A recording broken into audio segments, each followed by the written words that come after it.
Crazy.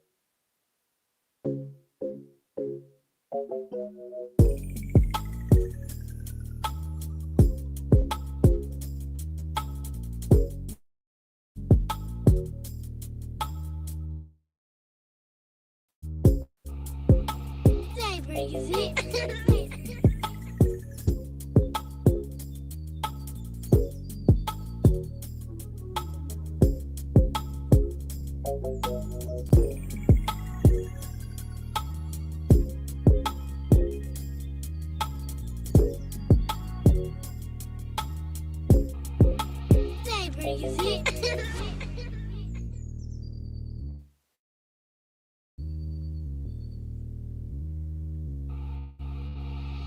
Crazy.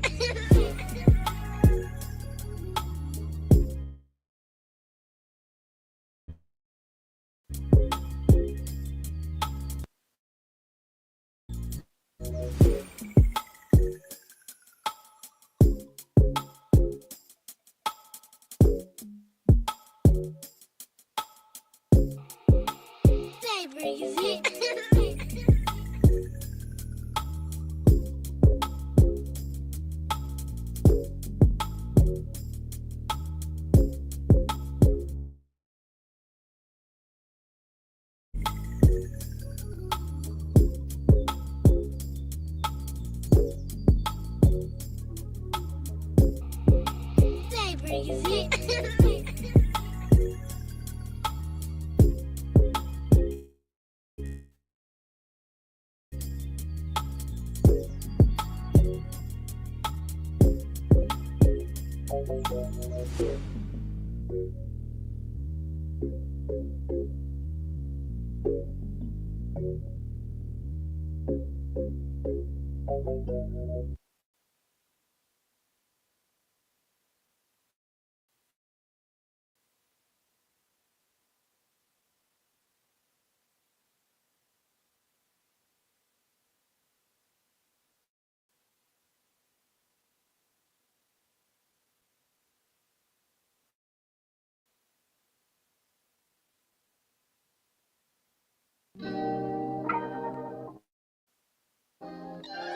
Crazy.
jump into this show, man. Thank everybody for tuning in to another episode of this Freestyle Friday.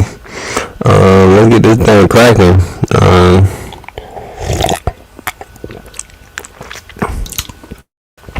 Freestyle Friday, so I necessarily don't have a direction.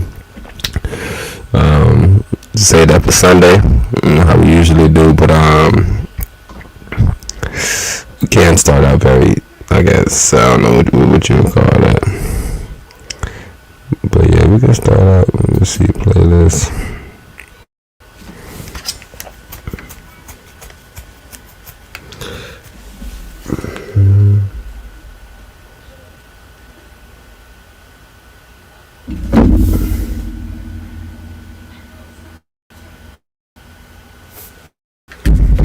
Oh my gosh, I'm responsible, y'all. Give me a second. It's a little hard not I'm gonna lie, without the big boy in there, but we're gonna make it work. Let's just be patient.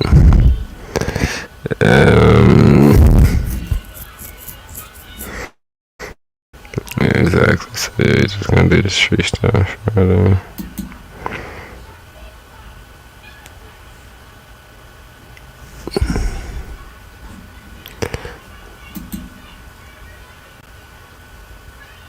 So now all you gotta do is hope we went to the right one, because the one I just clicked on there, they just move spots.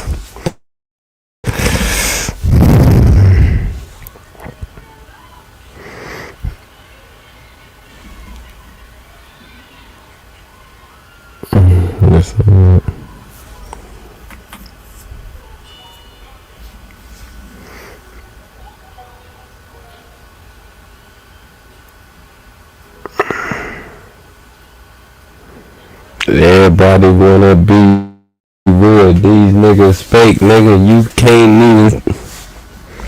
Goddamn.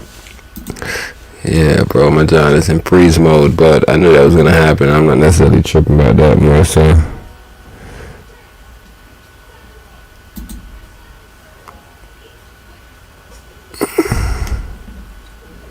I'm not tripping about that too much. I just want to be able to open up our John. Let's see something. I be it at all.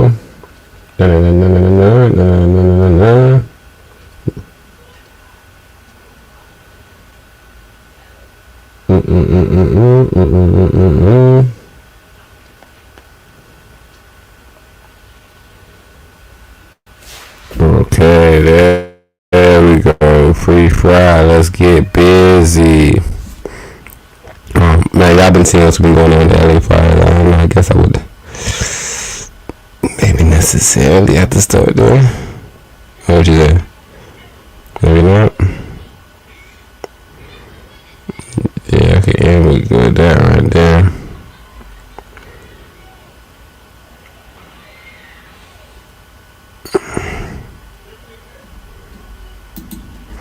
I played the shallow block because the Most High said, "Let love is patient." I think this video is about a lot of patience. You know, shallow block went through his little crazy stuff. So. Dust on that floor. I was a nigga you could've trust, nigga. Here would've got bust by my nigga. Felt that cup. So you know we gonna get something good for Charlotte. We hoping. Y'all niggas keep moving rough, niggas. Real give a fuck. Where's the cold change? You ain't really stepping your own nigga. Hit you close range. They ain't giving no welcomes in to the dope game. They just keep discovering all them bodies tied and no names. Parents who don't cocaine. Them niggas beating out them bloods, they turn to flame.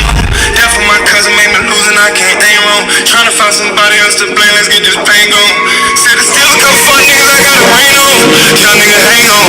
Too many lies in here, they don't despise. They just figure you bang on. Random guys in the bowl before it's ready. Bitches sold niggas switching on them codes. Get too high, don't get your name on. Please don't get burnt by that red. Cause it's cool for them so.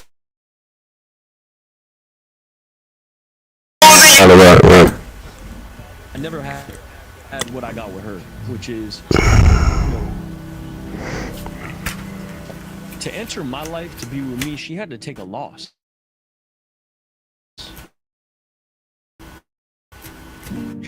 She had to like eat shit to be with me. She had to take a hit.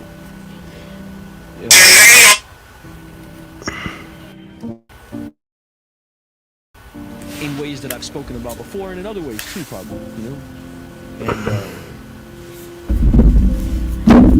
And what I know love to be is selfless, loving action.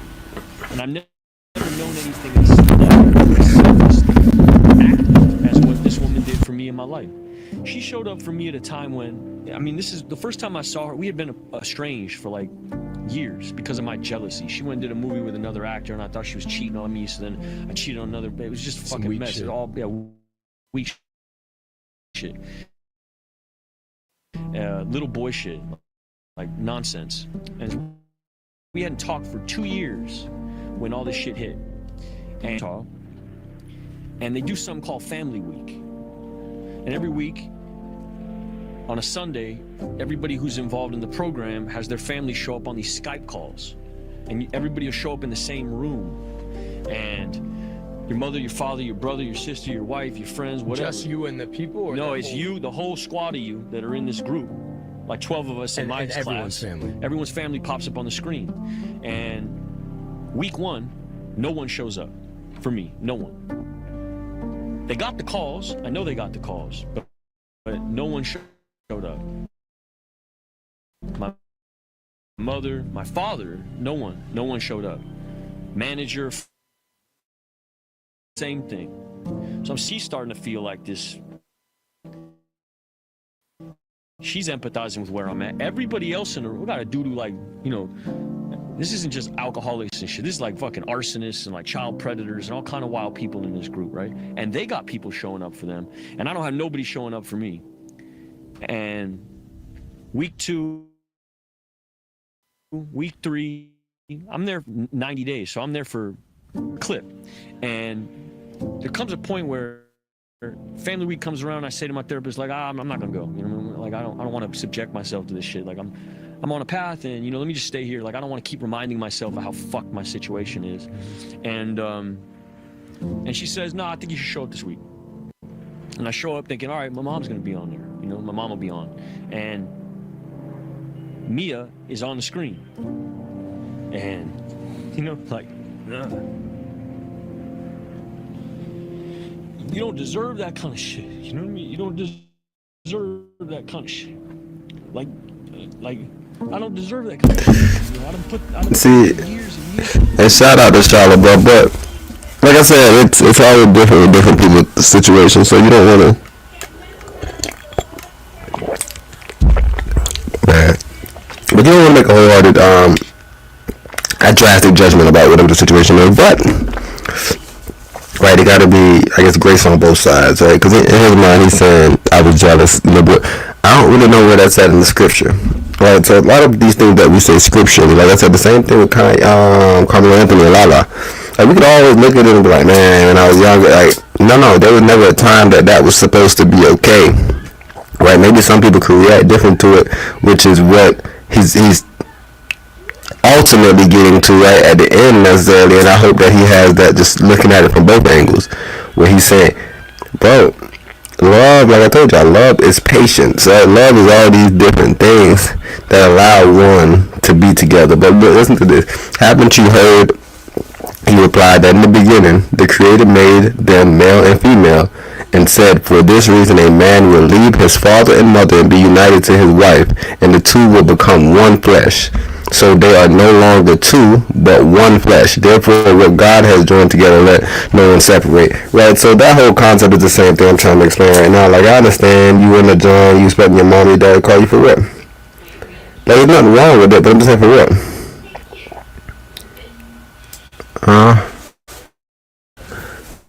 And you got a wife?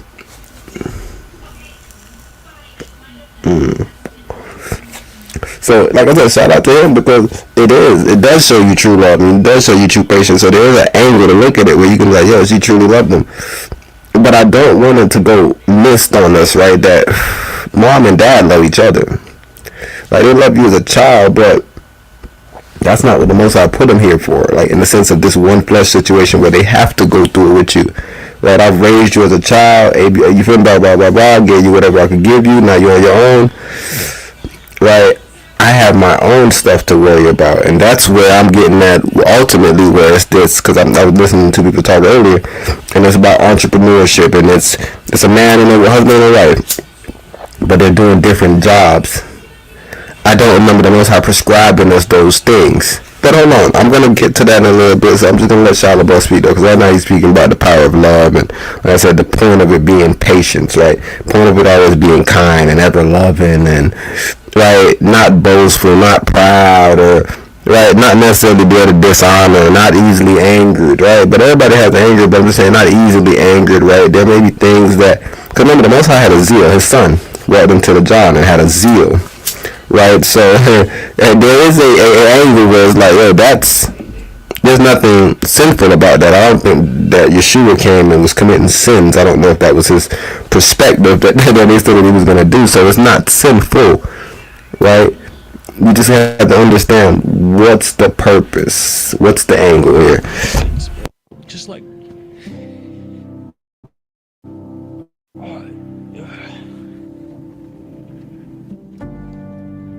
I don't have nothing to offer her either. You know what I mean? I'm in the middle of my shit. You know, I'm fucking like,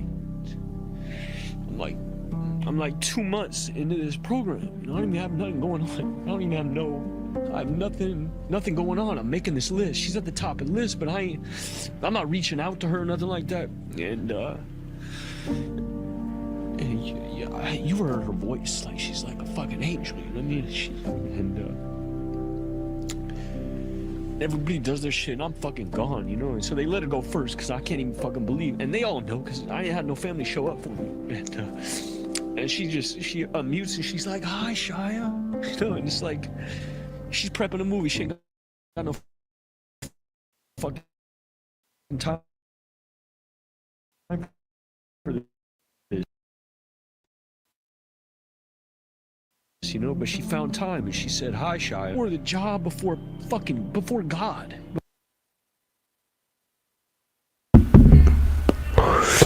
See, and I kind of ultimately knew this was coming because he doesn't understand God. And there's nothing wrong with the young brother. There's nothing wrong with the young brother, right?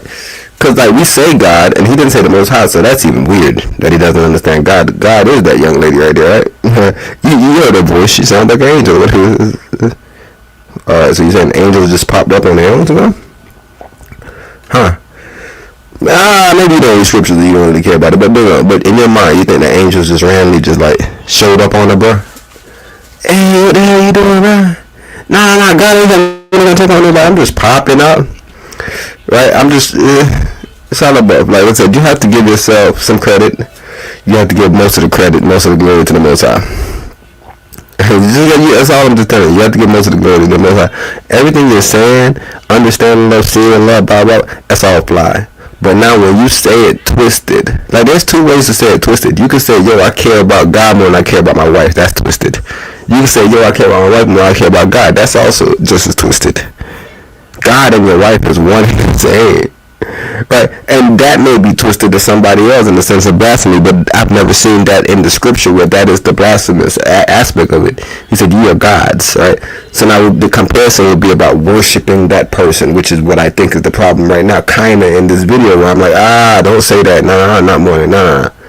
God saved your life. That's why you were even in the program. That's how she was even able to get on the call. Like it's all God doing all that stuff that you didn't see necessarily before. Everything that's being done right now, that was set up by God, right? So you have to be very mindful when you go through your situation and there's a person that come through and save you. You want to be mindful not to undermine them and say it's God, but you don't want to undermine God and say that it's them, because they are God. They were sent by God. It is God. This person is God. That's the representation of what the Most High sent you in this season, right? So that's just the importance of where I think we have to kind of get with this whole concept of relationships, communalness, right? The whole communalness of relationship, all these different things, right? Because there are scriptures where the Most High say what? The Most High say, hey, you shout your wife out, right?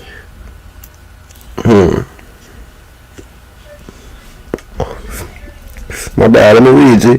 I had to take a drink. I can't take a drink. Come on, bro. You not there judging me about I can't take a drink.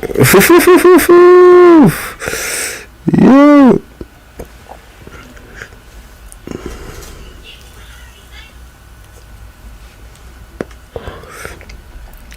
Okay, right here, I got you. As a young man marries a young woman, so will your builder marry you. As a bridegroom rejoices over his bride, so will your Most High rejoice over you. Right? So that's the concept. Right? So you don't want to, like I said, get too twisted into the situation where you're separating the two. Because in the beginning he said that. Like he literally said exactly what happened to Shia LaBeouf. That's where I'll be like listening and I'll be reacting kind of weird. I'm like, oh shit. So you didn't read the scripture though, when the Most High said that you should leave your mother and your father and cleave to your wife and y'all should become one flesh? Because that's what you're saying right now. Now you're saying that she did something special outside of God. Okay, so I both y'all out. But like I said, just be very patient in pain. Religion.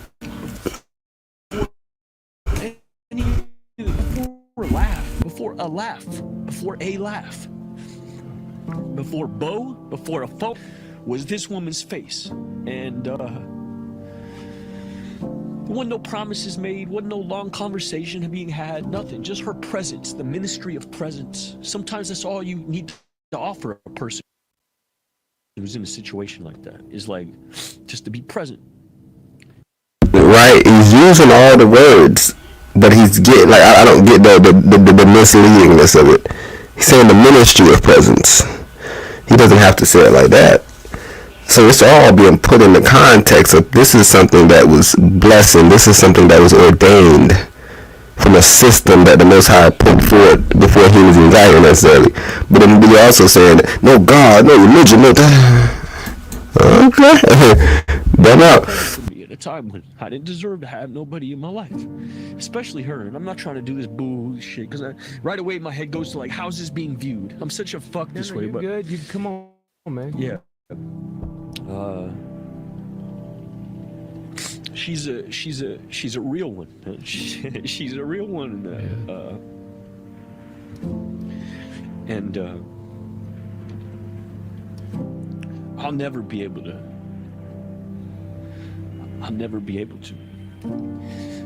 It's the first time I really understood love.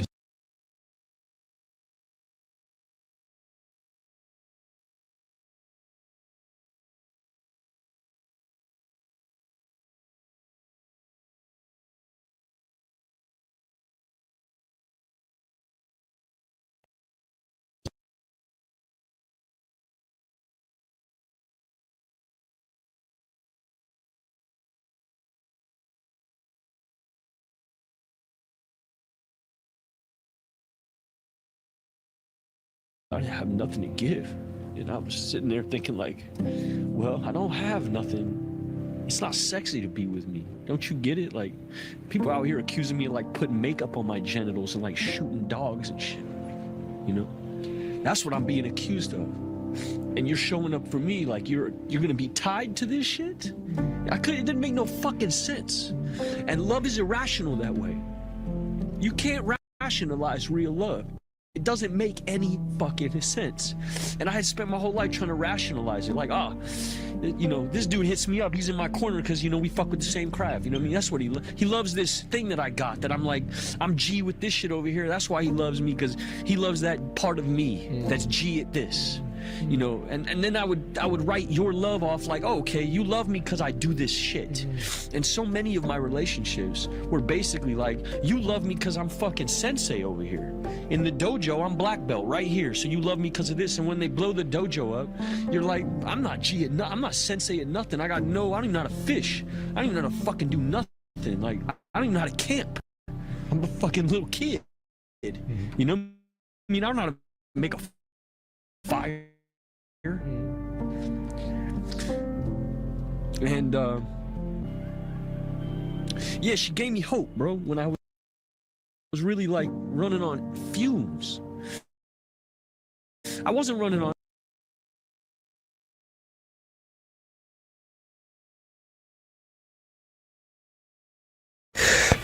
Let me see. I'm back in. He said he was running on fumes.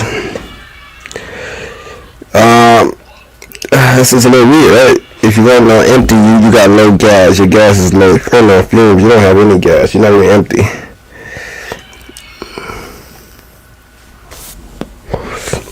Right? You're running on the residual heat that's generating some form of energy, right? So it's like sometimes when your car shuts down, so like you're driving, right, and your car runs out of gas, there's a process where you can jump out the car real fast, run to your gas can, open that john, close it back up, slam the john, and turn it back on. And you'll get a little bit of air pressure, a little bit of fumes to be able to take you to the next situation, right? So that's what the brother is saying. But like I said, when we get to this point where we identify with people as persons, right? And that's why I say he's not a respecter of persons, right? So you have to more so look at people as what they are, right? Something sent from the Most High, playing a position of either, I guess the better words would be angels and devils, right? Angels and demons, maybe, right? And then there's a Satan, and then there's a God, right? And those would be the two rulers that we're expecting to send people, but we understand that everything comes from the Most High. The Most High, there's nothing that happens without the Most High actually giving off, signing off on it. So we understand that the concept too, but just keep in mind what we do as humans. That always messes us up. Right? We could talk about all the way from, like I said, we always talk about the Charlie Wilson song, Mr. Charlie Wilson, right? Talk about how somebody can get so many things, and they'd be sadder than somebody that's not have nothing. Maybe he may be completely content and completely happy with his situation, but there's another person with nothing that's dreaming up the other person's life that has everything. And the other person that has everything is not dreaming of that person, like, oh man, he got a wife, he has his family. Like, there's all these different concepts, right, where you can look at the cup half empty, half full, you can bend down, kind of look at it. If you're looking at, like me, I'm always, like I said, I cook. So when I pour stuff into glasses, like if I pour something into a 2-cup cup, I pour it, and like from afar, it'll be like, oh, that's a half a cup. But if you look at it from the bottom of it, it's like, nah, it's under it. Right? But like if you're looking at it straight on, it appears to be right on. But when you look at it close enough and detailed enough, then you start seeing these other things.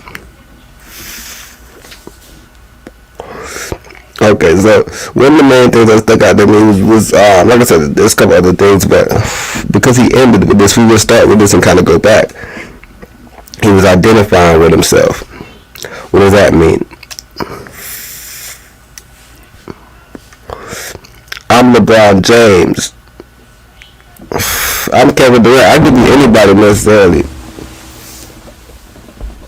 Usain Bolt. Anybody necessarily that I don't want to say is not doing anything, right?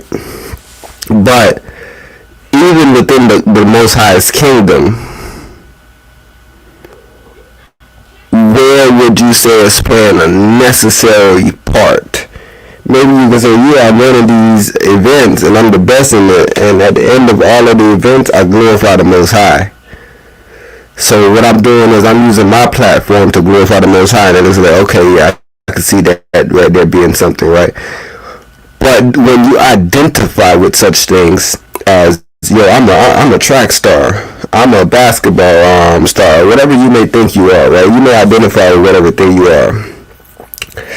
And it comes a point where either you're not that thing, say you go to jail, now you're put into a box with a bunch of people that may not even necessarily respect it for that, or maybe they do respect it, but now they got muscle and they want you to do it as a job without payment. Like, all these different things can come with whatever you may be recognizing yourself as. But if everything you do, say you play basketball, you run track, whatever you do, you may necessarily look at it like, yo, I'm on a mission for the Most High. The Most High gave me such and such talent to be able to glorify His name. right? To be able to be fruitful and multiply whatever message that I have, that I'm able to bring people to the Lord, right? Talk about my story, whatever my upbringing necessarily.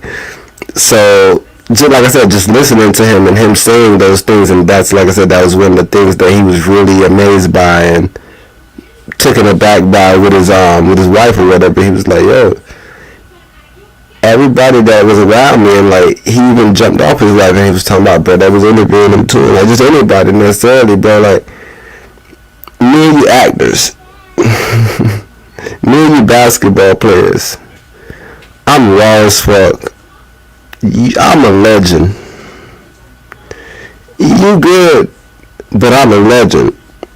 So even if you genuinely fuck with me, bro, and you really like me, because whatever reasons, nigga, me and you sit down and we laugh about jokes, and when we're not playing basketball, we have these heart-to-heart talks or whatever the situation may necessarily be. If I'm full of myself and I'm caught up within my ego or whatever persona that I put on, I can lose myself in a conversation, and while you're talking to me and we're having this genuine conversation, I can still be like, you're only having this genuine conversation with me because who I am. So at any point that I'm not that, I'm even embarrassed to call you. I don't want to talk to you because now I'm thinking that, yo, I don't have any personality, I don't have anything outside of what I've necessarily done to glorify or to have a reason to be around this person. This person don't really even like me. Yeah, and that's where you have to get, like I said, get into words and start getting more so familiar with yourself, right? And the whole idea of self. And what is that? What does that mean to you? Right, but like I said, you see all these concepts, and that was something that really stuck out to me when you start identifying with yourself. And like I said, you, whatever atmosphere you're in while you're there, you're a legend. Adrian Peterson, Wayne Gretzky, Mike Tyson, Usain Bolt, LeBron James, who else? Whoever's on field, Coco Jones, fucking Simone Biles. Simone Biles still do her thing, but Gabby Douglas. I need to tap in with Gabby, see what's going on. I'm just saying, it's a lot of people, bro, that may have identified with what sport they played or what things they've done. And those people is people that you have to necessarily check in on, because life is a reality game. No matter what you say it is or what you pretend like you want it to be, there's going to be a time that you're faced with that truth. I'm a basketball player. Cool. What about when you retire? You stay around the game, right? You stay around that area. And maybe that could work for you. I'm not necessarily sure if there's, right? Is there something so serious where you have to go back into society? Especially at a level of fame? I'm not exactly sure. But like I said, there is a Charlie Wilson. There is a R. Kelly. Right? Those are people at a level of fame. There is a P. Diddy. Right? There is a goddamn, I don't know white people name, bro, but there's a bunch of their ass for sure. It's Epstein, the brother that took himself out. It's the girl that he with, Ghislaine Maxwell. Like all these people, right? They have some big ties to some crazy great legacy, and then they have abundant amount of money and different things. So now you wonder, how does somebody get so caught up and carried off into things where they're doing things such as that? You get to the point where you start identifying with things. I'm this, so I do this. Ah man, I'm here now, so I can do this to people because I'm him. Well, I'm that person. And it's like, but you remember when you was blah blah blah, right? And like I said, I was even listening to Linnell, and she was saying some dope shit, right? Where she was saying, yo, you could be at your pinnacle, whatever that means. So let's just use her situation, right? In her situation, she's saying, yo, I'm writing the album. And I'm looking at this as being like, yo, this some fire music right here, bro. People hear this nigga, like, the same way people probably have an admiration for Jay-Z or whatever artist necessarily. I feel like the body of work that I'm putting together is in that realm of art. But within that same space, you could be doing that right in that moment, writing your shit down, doing your beats, and now you hear, wah! Oh snap, my baby out there crying. And now you go out there, you gotta change diapers and things. But there is people that now, you know what they do? Disassociate from that also. They get nannies and get a system ran around it where it still doesn't bring you back to reality that, yo, you just a human. You just a diaper changer, bro. Why you so crazy? You just a wife, right? And there's nothing to say just. Like, I don't want to belittle it because it's higher than being whatever else bullshit you thought you were. But I'm saying that, like, in reality, maybe if you look at this as being some bullshit, maybe it'd be offensive to you. But I'm saying, really, in reality, though, this is what you were put here to be. These are the things that's now glorified by your builder. The same way he's like, he explained the building, the wife, and all the cool shit the most I talk about during the scriptures. I don't like people that be real Christian with the scriptures that they be knowing where all the verses at because they ain't be using them bitches. Only time they use them is to have a conversation where they try to tell you what to do and what not to do. I'm saying, what's the practicality of it? Where the Most High explains that he want one to be two. No, he don't want one to be two. He want two to be one, nigga. He tell you to even do that with your eyes.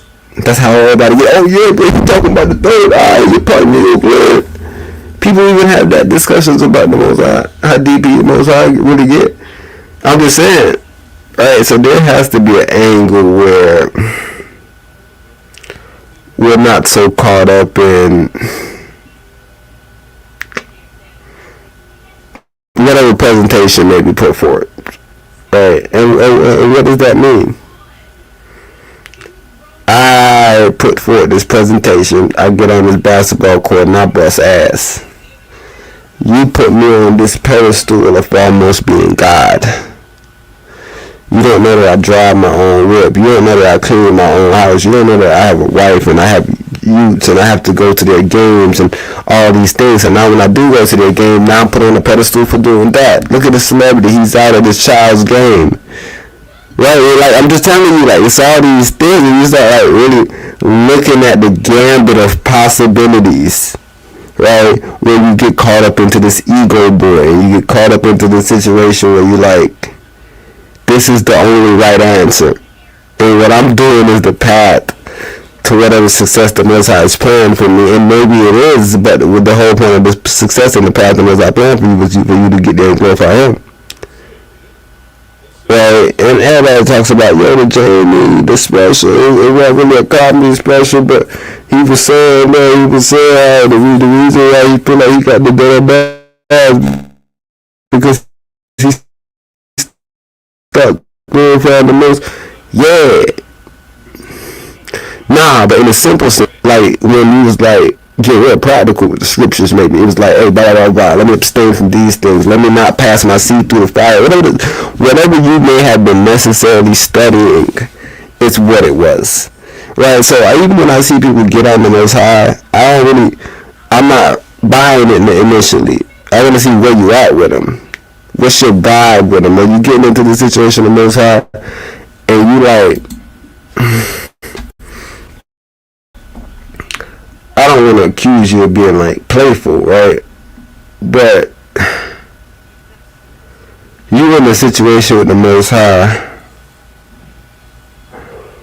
but you still looking at it as what you are. Like I said, whatever egotistical situation, like I said, whatever outfit we may wear in this worldly manner, we may get caught up with that. Like, just think about when you see it, and that's the next clip I'm going to play. Like, think about when you go to, like, a football game, and you're an Eagles fan, and you put that mask on. I'm a Bills fan, I put that mask on. And you're a Baltimore Ravens fan, you put all these masks we got on, and we're just fans, and we have to work, and we got thousands of other things that we do in our lives. Right? But sometimes we'll lose our sanity, lose our focus, and get caught up in the moment. Right, whatever that moment may necessarily be, we get caught up in the moment. And now we start acting ugly. We start acting like a fan. I'm acting like an Eagle. I'm acting like a Packer. Like, it's like, bro, I don't care about, like, I'm just here to watch the game, man. They lost. It's a sporting event, bro. It is entertainment at best. It's not gonna do anything for me, bro. The Most High has other plans for me. I'm just here to literally just blow off some steams and just get through my day. Alright, some people may do it on whatever other more sentimental manner, but still, the problem isn't coming in when you do it on whatever sentimental matter, you do it on whatever money don't matter, whatever matter you may necessarily do it on. The problem comes in when you start identifying with that. Because I do this, I now have to bang for this. So now you a fan, I'm a fan, we're fighting for this. Right? There's a level of insanity in everything we do. But shout out to the brother Charlotte Buff for bringing some light to that situation, because I definitely want those people to really understand the seriousness of identifying with a craft. I'm a sensei. That's what he's saying. Shout out to Charlotte Buff. Charlotte Buff is a motherfucking legendary actor to me, man. I started watching Charlotte Buff from Even Stevens, bro. Right? So to see Charlotte Buff do what the hell Charlotte Buff doing, you couldn't tell me Charlotte Buff ain't one of the greatest niggas already doing the acting shit. Like his range, bro. Transformers, Even Stevens, Transformers, same type of character. Yeah, legitimately. White boy running around screaming. Yeah. But he got other things too. He played in that one side drama. I don't really watch a lot of drama, so you have to forgive me, bro. But I did see you in dramas. See? And maybe I gotta go and watch them. Maybe you didn't do as good. Maybe you didn't do as good. I gotta go watch them. I hate drama stuff, necessarily. Because that's, you hear me? You're back identifying with fake shit. I use the word entertainment. I watch actions, comedies, and like romance and just little different things that you can learn from it, right? You may see a relationship. That's how they broke up. Why he did that? You wanna check that, bro? You seeing these things in the show or whatever. You may use these things and add these things to your repertoire. Oh yeah, these things, I've seen these things to be bad, I've seen these things to be good. Whatever it may necessarily be. But bro, when you not using shit and shit using you, like when you go into games and the football team is using you to be like a sponsor and knocking out other people, getting at other people, you done lost your ways. I think like your own ways is gone. But can people see this video? Let's put this video on the screen. Make sure people can see this video. Alright, people can see the video. But would y'all all agree that from this video that we're looking at, it kind of almost look like they're in the nosebleed? I don't know how the stadium set up. This might just be the first Bammer, and it might be another set of Bammers. It might be a bunch of these Bammers. But I'm just saying, they high up. Let me see. This viral video from Philadelphia's Lincoln Financial Field Sunday captures the moment trash talk took a turn.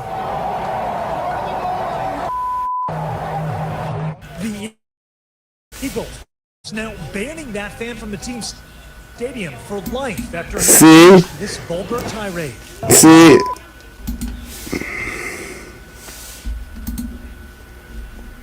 Okay, let's listen to this.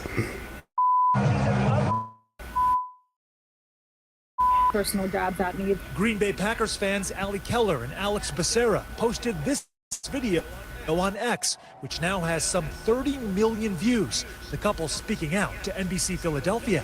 Alex said he started recording on a camera he brought to the stadium once tensions began escalating. He just kept saying some of the same things, so I turned around, we ignored him, and it just continued throughout the entire game and got worse and worse. They say personal insults followed.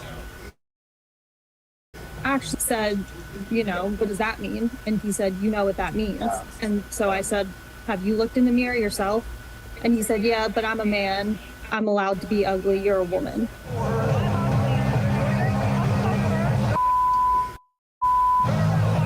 There's all Eagles fans allowing this to happen, so I didn't want to turn around and yell at this guy and then have my fiance get jumped in the crowd. Becerra is a content creator who runs a Packers-focused YouTube channel. I've been to 20 plus stadiums. The Eagles now banning that fan from the team's. Alright.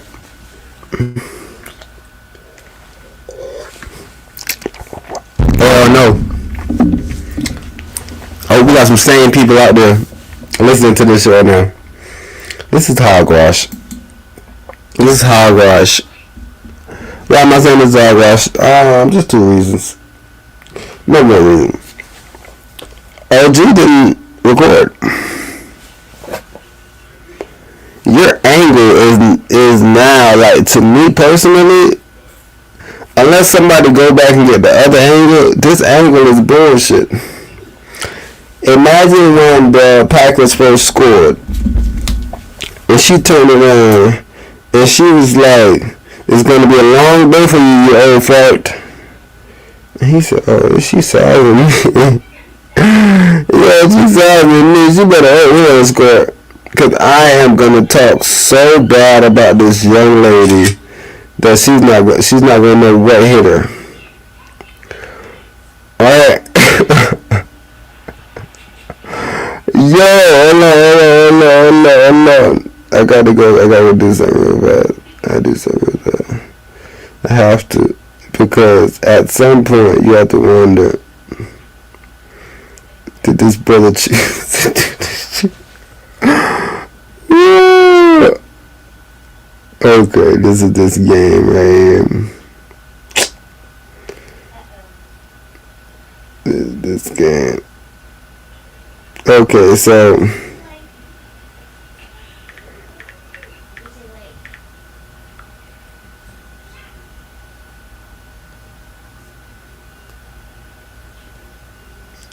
so 1 second, folks.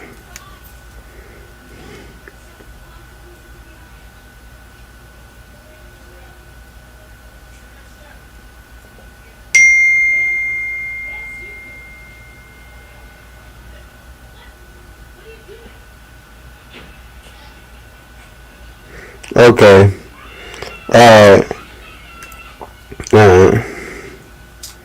Well, necessarily at no point she really had a chance to get real wild. No. I'm listening to it. At no point she had no point to get wild, because if you're looking at it and listening to it, they was down the whole game. The closest they was at was 10-16, right? Is that the score is? 10-16. I'm almost 100% positive. Alright, so the closest they got the game back was 10-16. Right? So, at what point were they up for her to get into a big back and forth? And also, why is she in that area?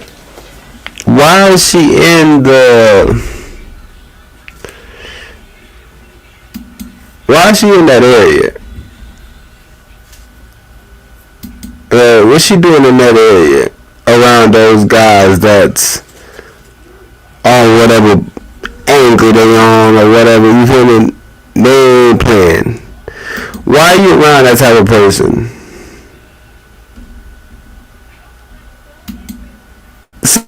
So I'm thinking, if you show up to a game and you're not used to people screaming and acting crazy, because you say you go to games, you ain't never been to a Philadelphia Eagles game, bro. A couple years back, bro, the Eagles played the Packers, bro, and I remember Eagle fan showed up with a Philadelphia cheese on his head. battling you the cheeseheads. A Philadelphia Eagle fan showed up with a Philadelphia cheese on his head, the cream cheese. Battling you about cheese. You a cheesehead, and he battling you about cheese. Cause you got the yellow cheese on your head. And you like, this nigga cheddar cheese eating that nigga. He don't know I eat what? I eat Philadelphia cream cheese. I'm just telling you, bro. So, to hear him act like this and see him like go crazy like this, I don't really like the Eagles to get rid of him because I'm telling you, I just think we protect the women. We protect women too much. I think maybe she said something. Like, you know, like, look.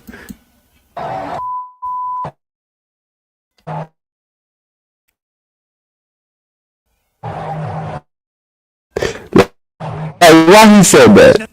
Let me see. 4th and goal line, you little slut.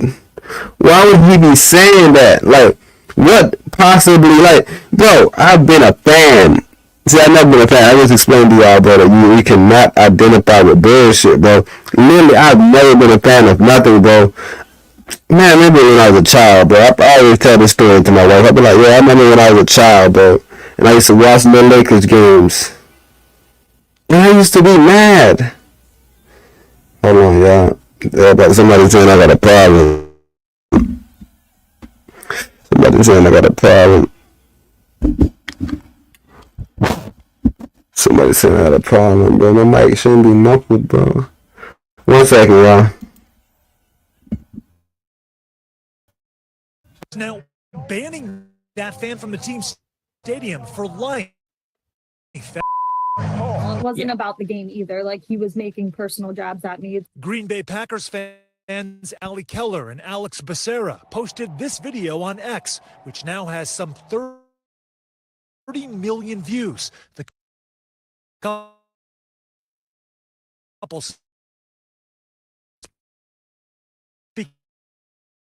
speaking at camera he brought to the stadium once tensions ignored him, and it just continued throughout the entire game and got worse and worse. They say personal insults followed. Actually, you're not even good looking enough to be talking to me. And then I said, you know, what does that mean? And he said, you know what that means. And so I said, have you looked in the mirror yourself? And he said, yeah, but I'm a man. I'm allowed to be ugly. You're a woman.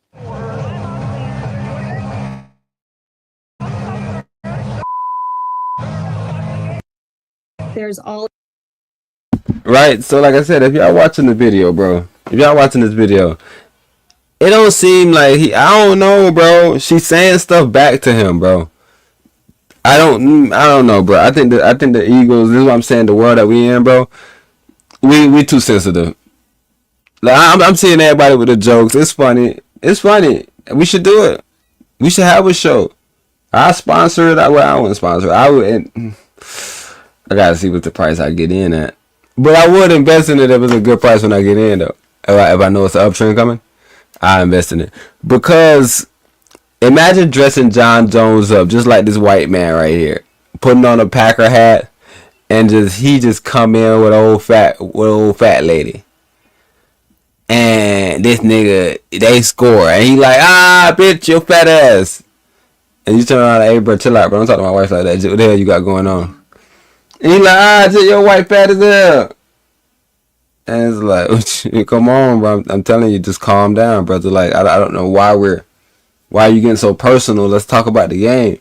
But it seemed like he was talking about the game, but like, I don't know why he called her a little slut. Like, what? See, like, the problem that I have with everybody is that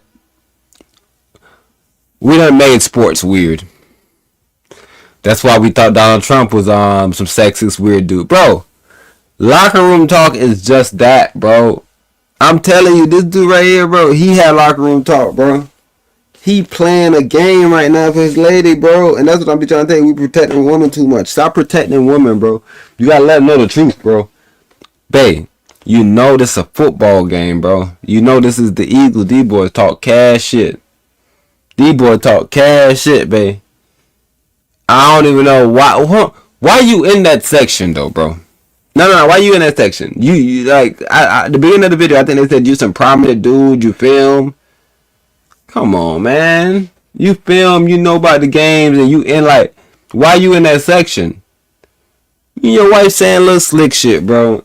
You and your wife saying little slick shit, and the white man like, okay, cool. And then maybe when y'all got to 10, now you started talking. And bro like, okay, cool. And then they done got that motherfucking stop. That's what I'm saying. What was he saying in that moment? What was he actually reacting to? Cause he said fourth and goal line, little slut. It's like fourth and goal line is not good. Is he saying? See right then, maybe he's saying, oh snap. Oh, I know what he's saying. Because maybe she was saying, oh, we about to score right now and take the lead. Alright? And they right there at the motherfucking, they in the red zone. And they about to score a touchdown, look like. But they had to settle for a field goal maybe. Right? So when they had 7 to I think they was already at 16. But nevertheless, when they were 7 to 16, bro, they could have went 14. But they happened to get stopped and had to kick the field goal, which made it 10. So if I'm doing my whole investigation, I'm deducing this whole situation. What I think happened was, I think this lady right here, she said something slick to bruh. She thought they was gonna score, and maybe she wasn't even saying it to him. Maybe he just drunk, having a good time at a game, just having a good time. As a man. Like, it's like, as a man, you like SpongeBob in that one episode when SpongeBob kept on doing those pirate things. Like, he kept on cursing. He had seen a word on the trash can outside. Some bad people wrote it. Some people, you know, who gonna tag a trash can outside? Some bad people. Long story short, bro, SpongeBob learned a new word and kept on saying it. He ran into some older people. Older people like, yo, what is wrong with this filthy mouth boy? So nevertheless, I just think she got herself in the wrong situation. But I do think, if I'm just being completely honest, I think the Eagles overreacted, because I can't tell you another situation where that makes sense. Me and you chilling. Just imagine, this is like, I'm running this over down. Me and you chilling. You not saying shit. You're not saying anything. You cheering for your team. Let's go, guys. Come on, guys. We can do better than that. Come on, guys. We have to stop these guys. Ah, man. What's going on, dudes? Right? I don't know what you're saying. But if you're saying everything that I just said in that order, or just any conjectured order, bro, you good. If he reacted to you just saying those simple statements, then he tripping. But if you're saying things like, come on, guys, these guys fucking suck. Man, they're fucking cheating for these fucking guys. Fuck them. Like, if you're saying anything in that realm, I can see how when now your team get the ball back and y'all got a chance to score another touchdown to make it a 2-point game, how you could have maybe been cheering a little hard. Come on, we got it, guys. These guys can't stop us. These guys suck. I don't know what you're saying, bro. But why did he feel like he needed to say 4th and goal line, you little slut? Why he said that? See, that's what I'm saying. I'm just trying to use deduction, bro. And I don't know. I wasn't at the game, bro. So anybody can get mad. Anybody can say anything, bro. Oh, me? Me, nah. I ain't at the NFL games. So I ain't boycotting or cotton. All I'm doing is speaking on a situation, because what I'm doing is mainly I'm boycotting the Philadelphia Eagles for what they just did to this fan. Because a fan showed up to a game. I'm not sure if you know anything about this story, but a fan showed up to the game and he just having a good time drinking his beers. He think this is a regular old kickback, just having a time. Right? I heard somebody speak on the importance of people going back to the movie theaters. Right? And what he was saying was very compelling. It was just to the level of, yo, think about this. You drop a reference right now. I don't know what the hell you may be talking about. You may think you saying something dope too. Hey, bro, blah, blah, blah, blah, blah. I'm like, what? I ain't watch that. Man, you ain't watch this movie, but this was one of the biggest movies that came out last year. I'm like, nah, what it was on? It was on Amazon Prime. I'm like, nah, I didn't watch Amazon. I don't got Amazon Prime. You ain't even see the movie? So the whole reference went over your head just now, bro? Damn, little bro tripping. What the hell wrong with bro? I can't even talk to bro. He just missed a whole reference. That's the time that we're in right now. So what I'm trying to explain to you is it's a football game. People drink, people have, people drink, people have this whole mindset. I just want to hang, bro.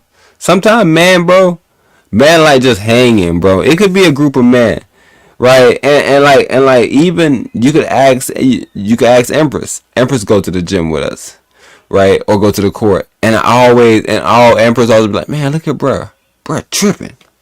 And I'm like, nah, he just being a bruh. It's like, man, why you acting like that? It's like, he like a hothead on the court. Like, nah, he just being a bruh. And I'm saying, you know that he's just being a bruh because nothing is happening. Like, there's literally it's a unity in that. Like, that's something that's been done in Africa. That's something that's being done all around the world where it's like a sort of kind of rites of passage. Almost. So like even when you see the Greeks doing it and they do it to the level of embarrassing you or whatever it may necessarily be, those are rites of passages, bro. A brother just took his life just recently. He had youths and a wife. And he took his life because what? He pulling up to the drive-thru, meat out, jacking his meat. Right? He pull up to the drive-thru jacking his meat. And they saying, yo, this man circling the block too much. I know he doing something in that car. So now they call the man. The man to come out and catch up on him. Put him on social media. Everybody see him. He embarrassed. He take his life. Just imagine your legacy short. Bro, you really think people care about you doing that so much? You're nobody, bro.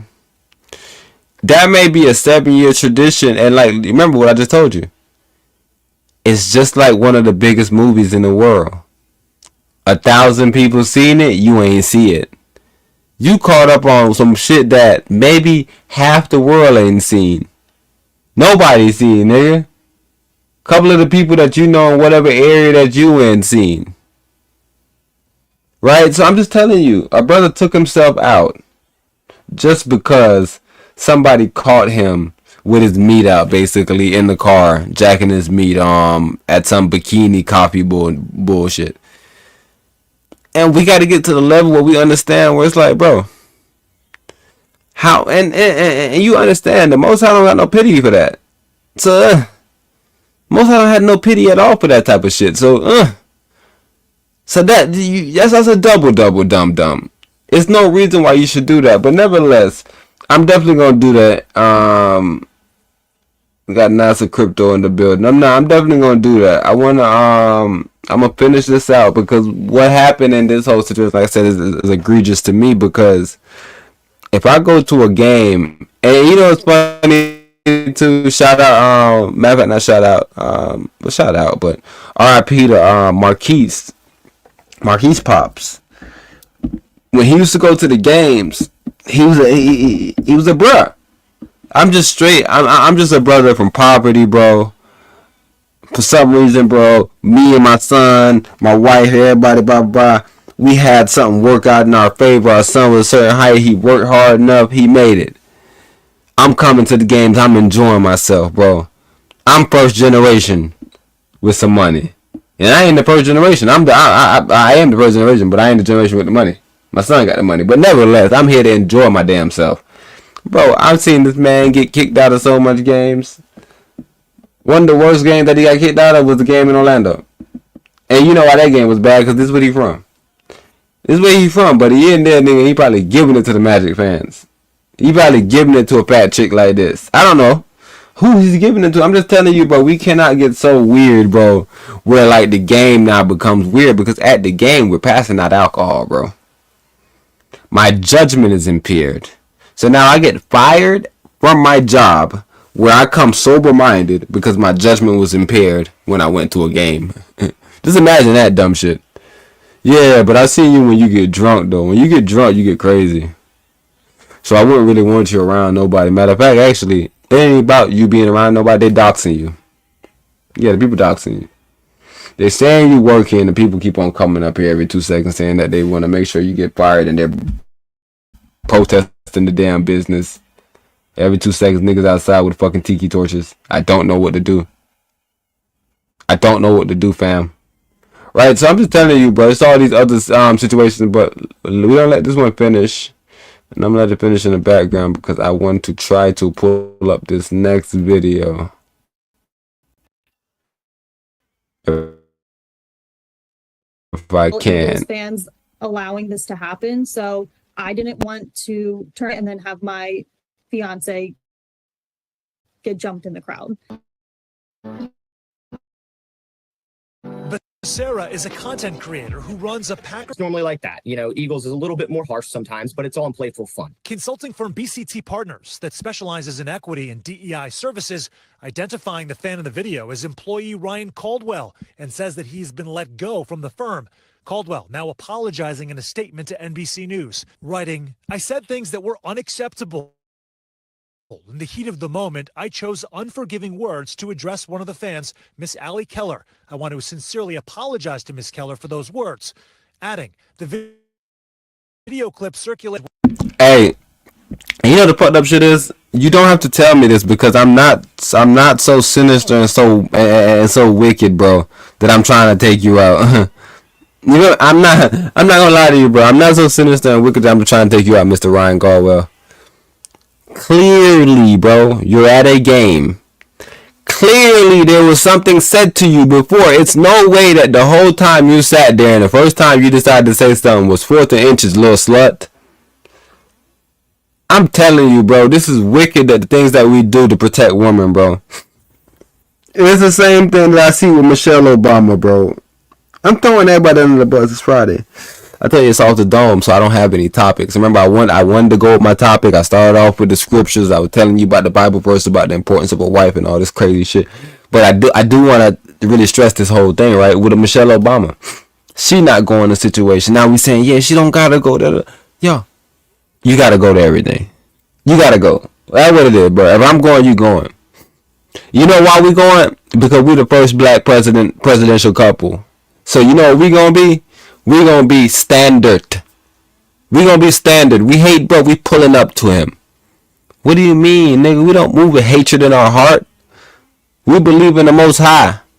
When we show up, we showing up. What the Most High say? Love knows no wrongs. You did me wrong. Imagine me keeping it. Now I don't love you. I hate you. I'm just trying to keep wrong. I'm trying to keep tallies to be like, oh yeah, I remember you did this to me that one day. What? Why you by me? You don't love me? You just waiting for me to do something else. You put it on your list again. You got a long list of things that I've done. Same thing that you're trying to do to this brother Ryan. You trying to make a long list of things. Well, you called her a slut. Then you called her a cunt bitch. And then you said that we don't have this on camera, but she said that you said she was ugly. And then you said she was a woman and you a man, so you could be ugly. It's like, come on, bro. At what point does it become jokes? Where it's like, ha ha ha, where's your wife? Like, how do I know she's not saying anything? So she only said that one thing. Look at you. She was confident to say that one thing, but the whole time, bro, was calling her a slut, all this other shit. Now she's saying that the people was encouraging her. I don't know, bro. It just seemed like it was 1,000 different people saying, yo, chill out. Oh, whoa. Everybody seemed like they were like, yo, we're doing it at the game. Nah, we're not doing that at the game, my boy. Because I see little bro with the camera, he pussy. Like, I don't know. Maybe they probably didn't notice, bro, but bro didn't notice him. I was like tripping. But yeah, let him go out with a bang. But I think this is part that we'll do somebody like this. We're not without provocation. Yeah. No, I don't think we'll go to Philly again. All right, Sam Brock joins us tonight in studio. So Sam, we're hearing more tonight from the founder of that company that fired Ryan Caldwell. What is he saying? Sure. So obviously the situation is so regrettable, Tom, in so many different respects. The response from the company itself is really interesting because it's kind of bifurcated. On one hand, David Cayley vile. It's disgusting. It's unacceptable. But then he went on to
need to leave. Unacceptable. Unacceptable. Man, I'm embarrassed. But I'm embarrassed, y'all. This whole time I thought I was talking. Man, blessings, Empress. I was not looking at my shit.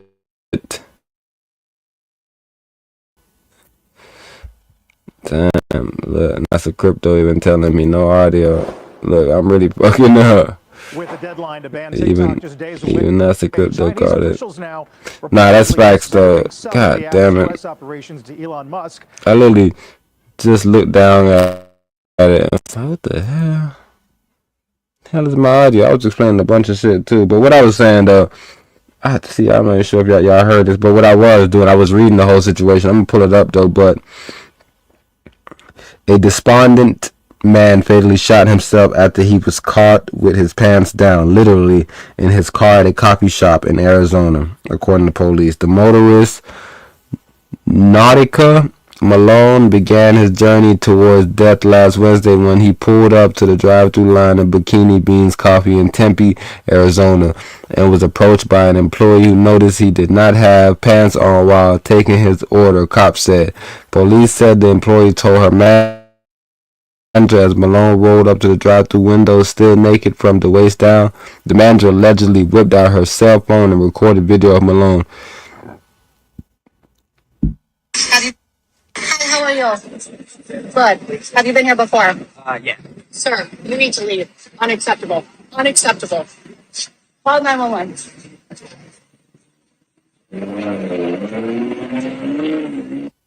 And he in a scatty too. I don't know if y'all can hear the engine. He's in a scatty. He sped up so quick. The man almost got into an accident how quick he sped off. Let me see if I could pull this up. Remember, I can. You know what? Watch this shit. I could do that, but for right now we're gonna play this one. But I could definitely do that. But with users already fleeing to other apps, has Congress's attempt to limit Chinese influence on social media backfired? Drew DeBose is watching that today in today's Tech Check. Hey, Dee.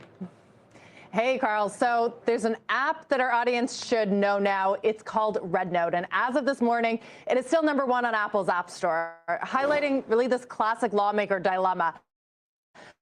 As a threat, users have already moved on. And in this case, they moved on to an app far more Chinese than TikTok. It's known to Americans as RedNote, but its Chinese name, Xiaohongshu, literally translates into Little Red Book, as in Mao Zedong's Guide to Communist Ideology and Revolutionary Principles, a symbol of Chinese communist propaganda. This is the app. Open it up, and it looks like Instagram meets TikTok meets Reddit, but with a lot more Chinese language content, and very welcoming, by the way. Hi, TikTok refugee. First of all, I want to say welcome to Xiaohongshu, welcome to Redbook. When I open this app, you'll see a few more videos here, all sort of welcoming self-proclaimed TikTok refugees. And another one, an American TikTok refugee posted a guide to using Redbook and says the Chinese people on this app, they don't want us to talk about politics because they're not allowed to talk about politics. Now, in other words, as a Chinese app, it is heavily censored. TikTok, at least, was the American version of a Chinese app with more American rules. RedNote had few international users until about a few months ago. According to PitchBook, it was last valued at $17 billion and backed by Chinese internet giants Alibaba and Tencent, as well as Silicon Valley VCs, DST and Notable Capital, which was spun out of GGV amid growing U.S.-China tensions. Now, Tencent, which has been an investor in RedNote since 2016, was just last week added to the U.S. Defense Department's list of companies allegedly working with China's military. This is something that Tencent refutes. But you look at ByteDance's cap table by contrast, it does not include Tencent, and it does include many more American firms, suggesting that TikTok, despite all of its controversies, operates with greater transparency and alignment to Western norms compared to RedNote. It is the paradoxically safer bet if RedNote continues to gain traction here. I spoke to a ByteDance investor this morning based in China. He's been watching the rush of these TikTok refugees to RedNote and also what he calls new momentum for Meta. So he is hopeful that a potential deal to sell TikTok to Elon Musk could slow the outflow, since many of these users rushing to RedNote, guys, they're doing so in a kind of defiance. They want to show that they like Chinese apps, despite lawmakers trying to ban it and concern.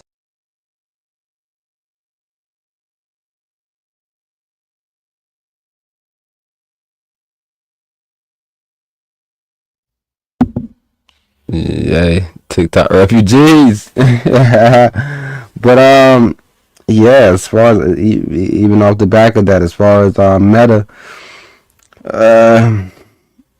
you kind of see the setup as far as it's still in the grand scheme of things. Fast-growing brush fire. is forcing. And when I say the grand scheme of things, I'm just meaning that it's still within the setup of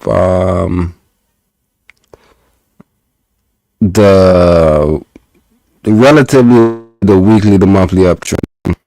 Right, it's been the weekly uptrend, but this all started from the monthly and the quarterlies.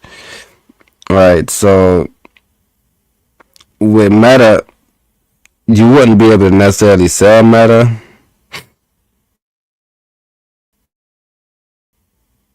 No times either. If you were, I guess you technically can. It's above the number. It's at 5180. You could buy on that daily. And that daily should be going to retest 637. Like I said, these are smaller uptrends to me. There's a bigger pullback than there's uptrends on the Meta chart. The Meta definitely got some room to push based on the weekly. Like I said, the weekly is only at 40. The monthly, you can't do anything on the monthly yet because the monthly is at 73. So maybe that might be the next sell position, but I don't see. Like I said, there's a bunch of room to buy because it's still in the uptrend, right? So there's no reason to necessarily just buy. But all I'm saying is there's greater downs than there's ups. But in saying that, there's more ups. That's all I'm saying. So right now, within this position that you're in, you're currently still in the uptrend. But you do have to understand that you have that monthly setup. You have that monthly setup that can go from that 73 number right to the number that you need to sell at. Right, and that'll put you back in another pullback. So like I said, I think it has a greater chance. When I say greater chance, I mean it has more uptrend going down than it has going up.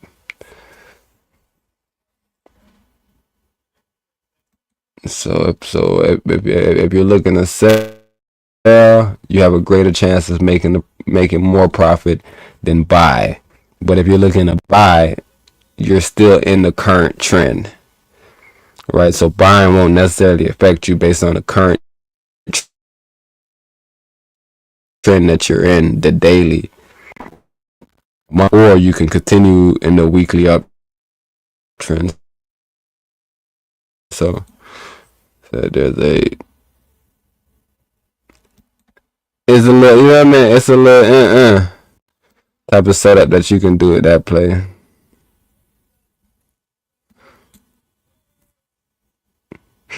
Yeah, buying the short term, then sell, then buying a whole long term. Yeah, for sure, but definitely long term. Definitely could be a whole long term, but in the short long, right? In the shorter long, yeah, right now, based on the quarterly being topped out at 99, based on the weekly being at 73 coming downwards, and you can use him on a quick pullback, right? It's right now it's better. Yeah, see, I don't know what's wrong with my mic. It might just be because of our little computer situation, but like even right now with Dogecoin and Bitcoin and all those guys, what we're having right now is this 4-hour pullback. BNB, all these guys are in a 4-hour pullback. Once we pass that 4-hour pullback, we should be going to test whatever high. So Bitcoin is going to be 105. ETH is going to be 3,528. Dogecoin is going to be 43.4. So those are the numbers that we're going back to test on there. But yeah, let me pull this story up about this young brother right here. Man without his pants. It's a man without his pants, y'all. You just gotta be okay with your pants, bro. Fuck them. Just some pants. But this the young brother right here. You can kind of see right there in that picture that he was caught red-handed. He's kind of looking at the camera. But let me see.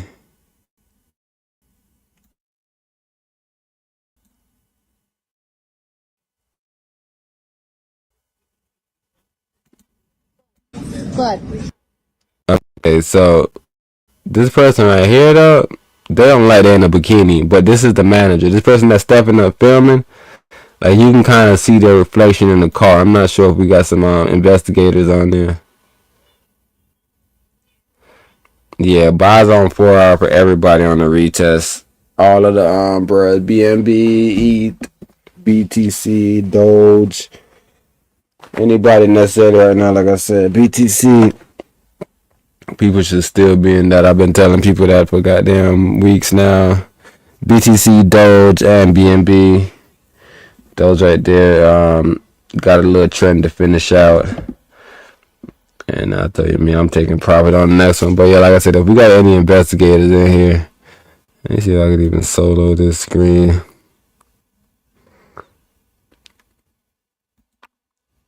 But yeah, if we have any investigators in, you can kind of see the young lady's outfit right there within the car.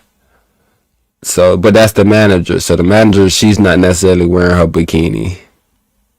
She's wearing like some type of lingerie looking John. Like if there's like a deep V. You can kind of see her chest. Like it might be small because like you might be able to see her thighs. Not necessarily sure. But this is how the brother reacted. Have you been here before? Yeah. Sir, you need to leave. Unacceptable. Unacceptable. Right, that look right there. I don't know where she had the phone at. But that look right there was the last look. You could even see her more now. She got some pants on with a big belt buckle. And like maybe this is like the swimming leotard John just under her pants. Or that could just be a regular long sleeve ass shirt. So she's not wearing no bikini. So OG definitely not showing up to see her. So he tripping. Yeah, that's supposed to be the angle of it, right? But this brother right here tripping. Soon as he pulled up and I would have seen that it wasn't the bikini girls, I was dropping off anyways. Right, he pulling up with his pants and his legs out. Like, what? You got your pants and your legs out right now, my boy. Look at your legs, they out right now. That nigga drove the fuck off. He almost got into an accident. That's the only thing that made me sad about this situation. You need to leave. Unacceptable. They had the man license plate number and everything, man. Like I said, I feel like this brother, he tripping. That's what I'm saying. I'm mad at bro for acting like that. It's Tempe, Arizona, bro. That's why I said I'm mad at bro for acting like that. Like he could have simply been like, "What you mean?" So what I'm doing? Right. So I don't know. Maybe there's a level where it's something else deeper going on, and he can't just be like, "What you mean? I just got my pants off." This man tripping, bro. But I don't know. Is he exposing himself to children? Who works there? What's the ages of people that can work in these fast food things? This is that maybe it might be 16-year-olds, and then they have a point where they're like, nah, there's kids that work here. He knows that he shouldn't be doing this. But I don't know, bro. And he could have just simply been on drugs this day. Like he could have simply just took the wrong medicine this day. And instead of stalling the brother out, you called the brother to embarrass? No, that's what I'm saying. How he tripping? What he doing?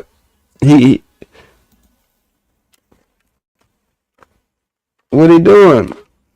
You saying that he can't just try to pull up with his meat out? Right? You said that you think it's wrong for a brother to pull up with his meat out?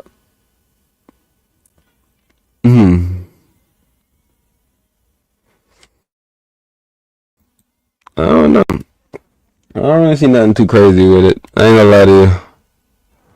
I just don't like the action. I'm telling you, everything is about your reaction to things. To me, I want to judge it, but I don't know, bro. So I don't know what the brother was personally going through, but I'm just thinking that in our mind, that if all of us is looking in the situation and we're being honest, we're possibly saying that something's wrong with that brother, right? He didn't have it all together. That's what I'm saying.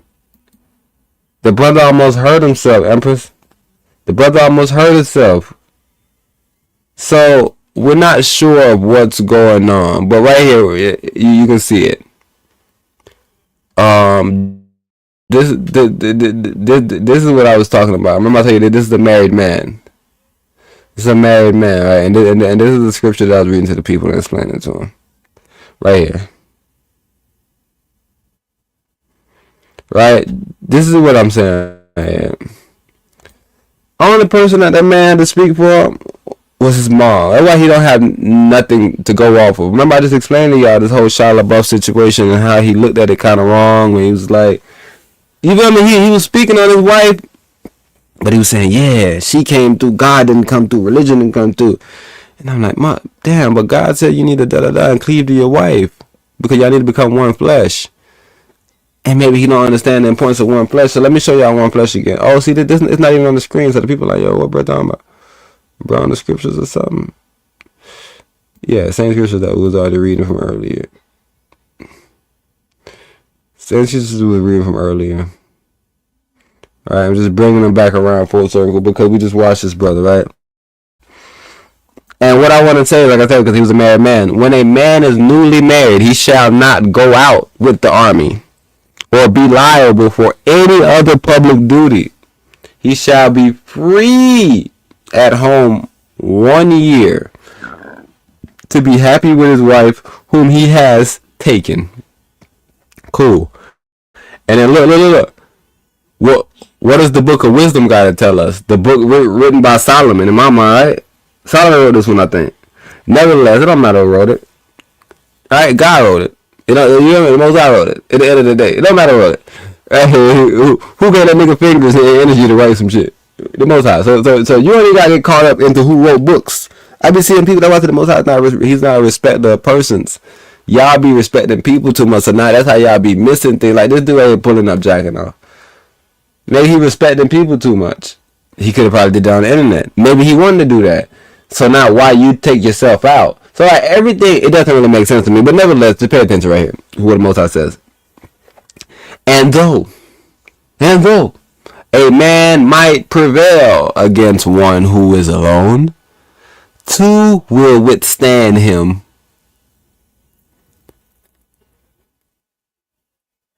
Alright.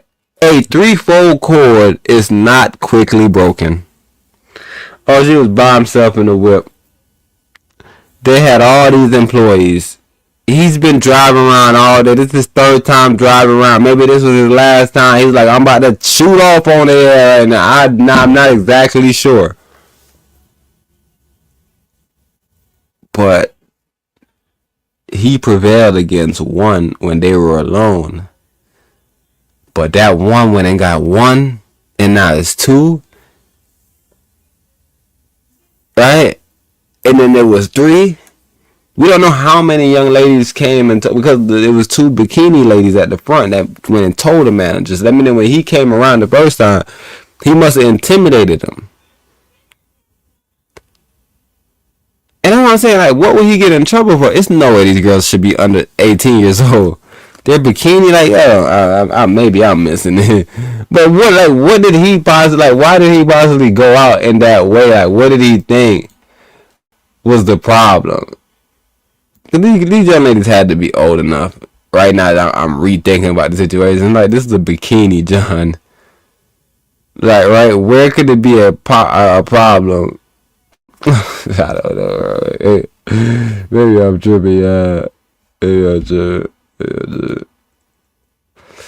But what is that? How long we been in the building, yeah? Cause I got this other topic, but I told you, bro, I got a new laptop, bro. So my goal been to do 2 topics a night. Got this damn new laptop, bro, to run you through it, run you through the mud, bro. And then not a little white boy blowing up because I guess they saying he done defeated the black dude. Yeah, he done defeated the black dude, and now everybody on the white dude.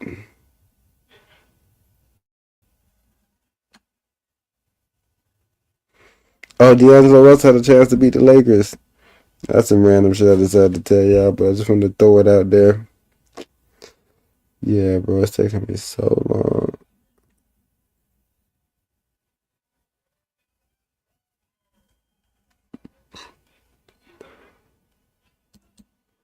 Taking me a couple seconds to find this next video. Like I said, my laptop is not the fastest. And when I'm saying not the fastest, it might be possibly the slowest. You talking about not the fastest.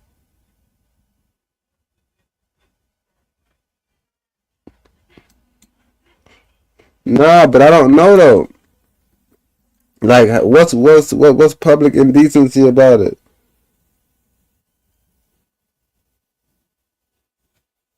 No, yeah, I understand all that, but he's outside with his Johnson out. This dude, he's in his whip.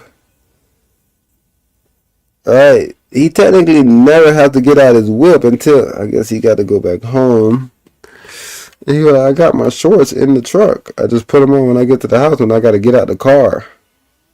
I don't like to wear them when I'm in the car. Last time I wore my pants in the car, you know what happened? Gum stuck to my pants. I'd rather gum stick to my butt cheeks, bro. At least I could just take the gum off and just throw it out. Right, so I'm not sure. I don't understand the public indecency reasons. You tripping. Nah, but like I said, I really don't understand the public indecency reasons. So I'm kind of lost on that whole little discussion. It don't really make sense to me, bro. Because like I said, he's in his whip, and he never has to get out of the whip with his pants off. He can literally put his pants on every time he gets out of the car. He didn't step up out of the car and like put himself out of the window. Like, you would literally have to look in his car. So now you would say, yo, but he's pulling up on people. He's pulling up on the side of people. It's like, huh? He pulling up on the side of people. What's that even mean? So the people that he pulling up on the side, they gotta look at him? Like, it doesn't matter if he's pulling up on the side of people, bro. People don't gotta look at them. Yeah, I don't know, bro. I'm just trying to figure out why they blaming the man. That's up why they blaming the man. But yeah, they they said that this dude right here, he was using the Meta glasses, Empress. So I'm not sure if Empress ever seen this story. But it was a story about a nigga using some Meta glasses, bro. That nigga crazy. And the reason why I'm saying that is because I think he might be using the Meta glasses. For what? You remember it was just a couple, about a month or so ago when the Meta glasses first came out, they had showed us like a black, I think it was a black kid, but like I said, I never completely watched the video. I just like seen the video. I don't know if I watched it. It was a black kid. I remember vividly seeing a black kid. Nevertheless, this dude was on the campus of some prestige college, and he's walking around, and it's like showing it being hacked necessarily, where it's like it's giving you other maybe personal information type. I'm not exactly sure what it was doing. I'm sure what it was doing in the moment. I just don't remember the story. So, but like I said, I don't know what they're trying to do to the damn glasses. I don't know what they're trying to do to the glasses. No, that's what I'm saying. He probably been going through it with his wife.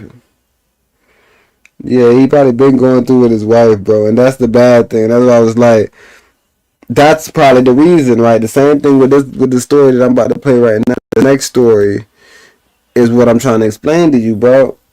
The Most High gave special orders, bro. And at the beginning of the cast, it's the first thing I talked about. I talked about Shia LaBeouf, and I showed this scripture. And I showed the other scripture. I said, yo, the Most High wants you to lead your mom, lead your dad, cleave to your wife. Lead your da-da-da, cleave to your husband. Like, and then he says, become one flesh. Right? That's how deep he got with it. He's like, yo, I want you to become one flesh too. Because he never told you to be one flesh with your parents. So that's already showing you, like, you don't even really got no attachment to him. Right? And he sets you up. And Shia LaBeouf was like, man, my mom didn't come through, my dad didn't come through, my lawyer didn't come through. All these people didn't come through. But my wife came through. And at this time, I guess he was saying that she possibly wasn't his wife. Whatever the situation may be necessarily that he said all the complaints that he had. And that's when he went on and he lost his mind. And he was like, God didn't help me, religion and help me. And I was like, well, God sent you the wife. That's why he gave you these orders. If you didn't have a wife, you wouldn't have this amazing situation where somebody was able to come in outside of your family, which left you hanging.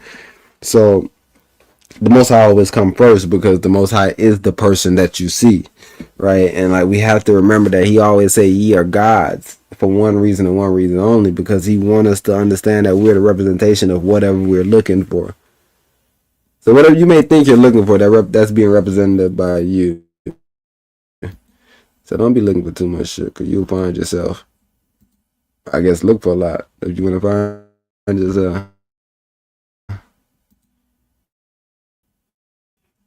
Oh, it might be scary for some people. Yo, little bro.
Shout out to NASA Crypto.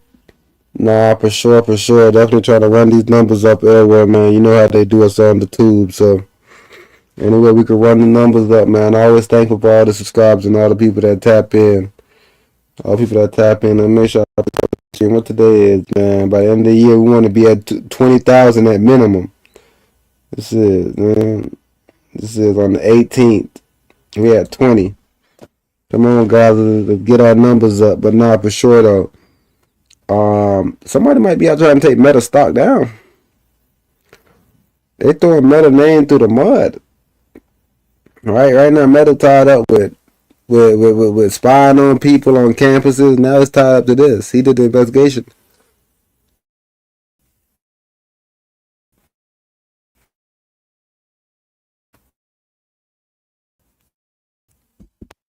The funny thing is, this whole Meta thing could work two ways. Where they think that they're slandering Meta and throwing them under the bus, but people may be looking at this and being like, man, those Meta glasses kind of good. Yeah, because I be riding on the daily and I be trying to record a little stuff anyway, so instead of me using my hip, right, that's how a lot of people are now viewing it. Right? So, like I said, you could be trying to demonize Meta, but I don't know if it's going to stop anything necessarily. Anything that the Most High has planned, you're not going to stop it. So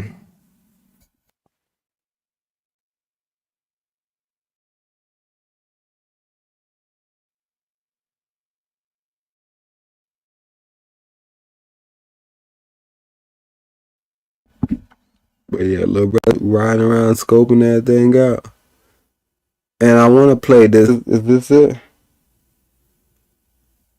Yeah, this is what we talking about, Craig Hodges, right? Yeah, let me play this song about Craig. I think this is one about Craig. I'm not sure, y'all. We about to find out today.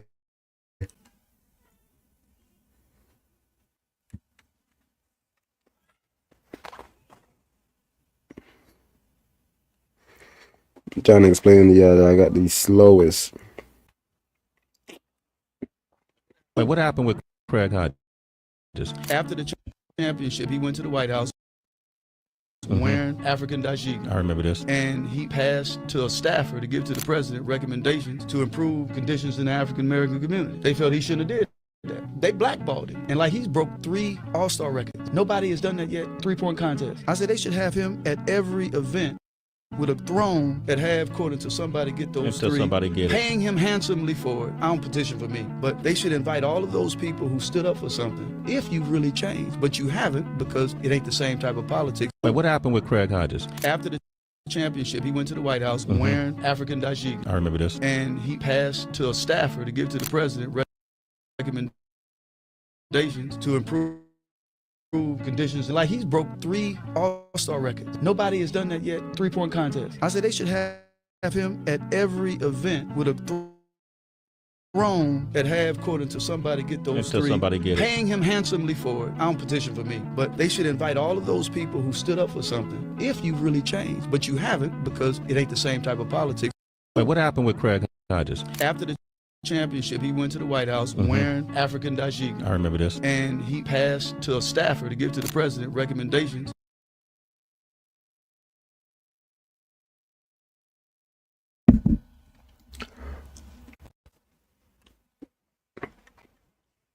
But yeah, we about, like I said, we had our time.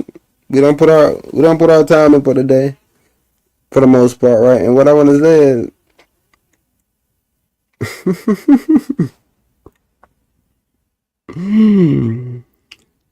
me and my youth was just watching the game. We was watching the game earlier.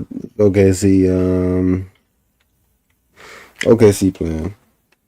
So I tuned in to see what's going on.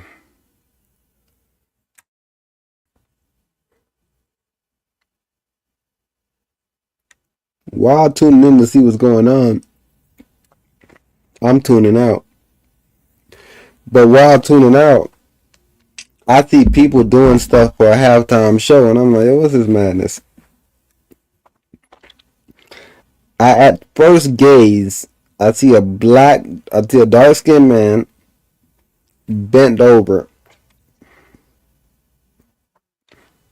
standing straight up with his back bent over, his back bent like a table.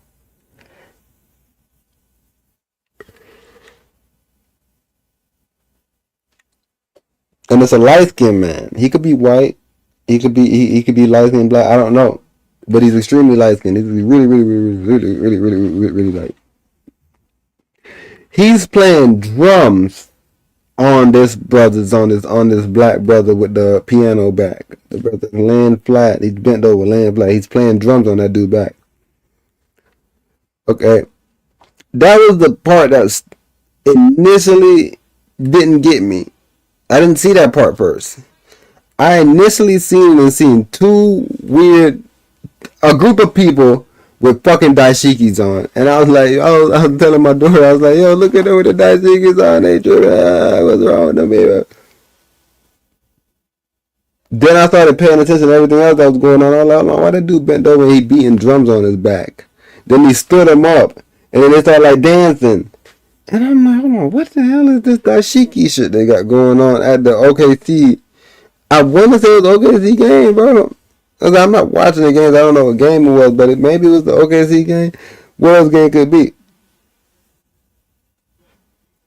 Goddamn.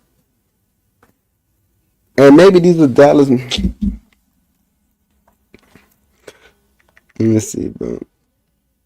Let me see if I can find it.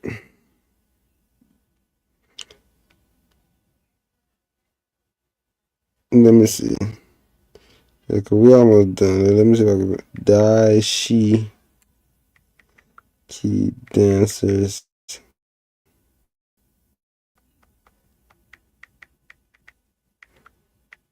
Dallas Mavericks.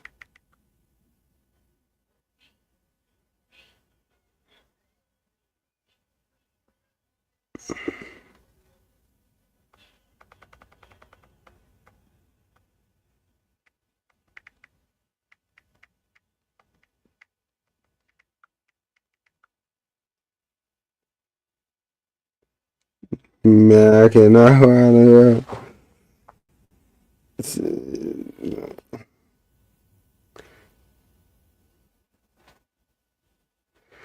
Where they put 4 games nowadays, bro?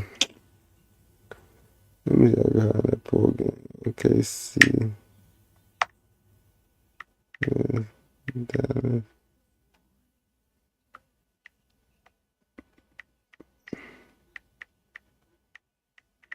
Man, let me go and end that.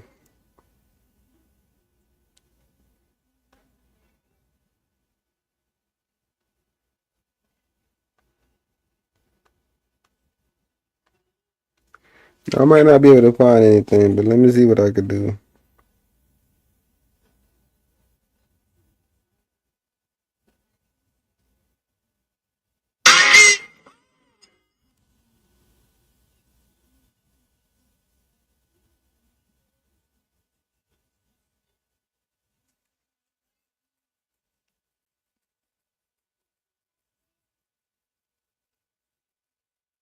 That was a good title for whatever y'all just did, but no.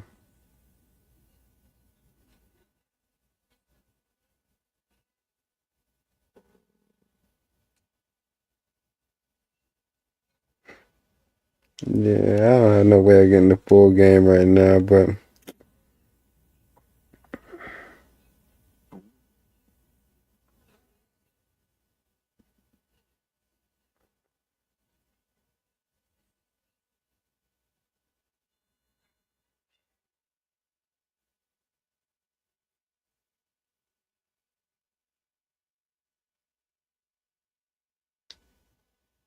yeah, I can't find it, man.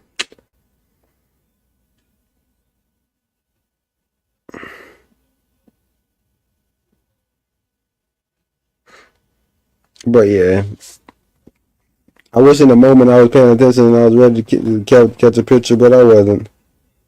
I wasn't. So yeah, I'm about to get up out of here.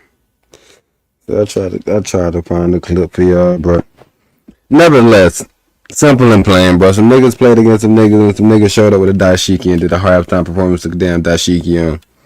So to see a brother like Craig Hodges go through what he went through for wearing the dashiki, it's funny to see where we have came, right? Where the things that they may have penalized you for, looked at you otherly for back in the days, is now something that's like a weird fashion statement where there's some white people I see with dashiki on. So that's the main point that I had to really make. And like I always say, thank everybody for coming out and enjoying the amazing show, man. I don't really have too much more for y'all. It is Freestyle Friday, so y'all know he's supposed to usually be freestyling, but man, I don't like my mic setup, and right now I don't have it set up to where I'm not able to hear myself. So that's another drawback, and y'all don't even know that I'm dealing with right now.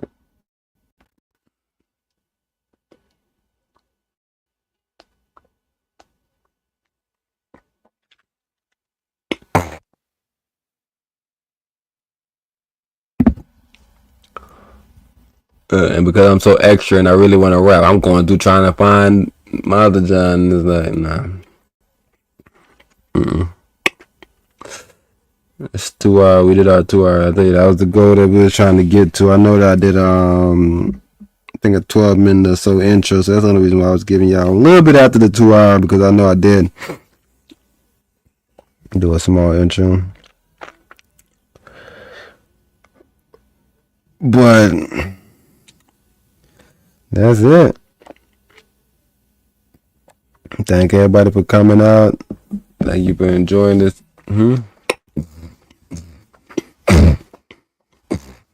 Look at me.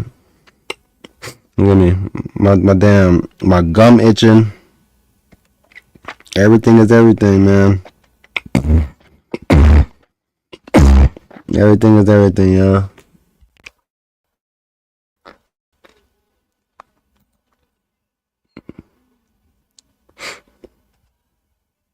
See, whoever asked that question, you know they wasn't in here. You know that you know they don't listen.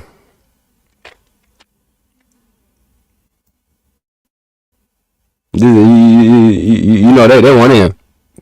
This was said in the beginning. Share this tab instead.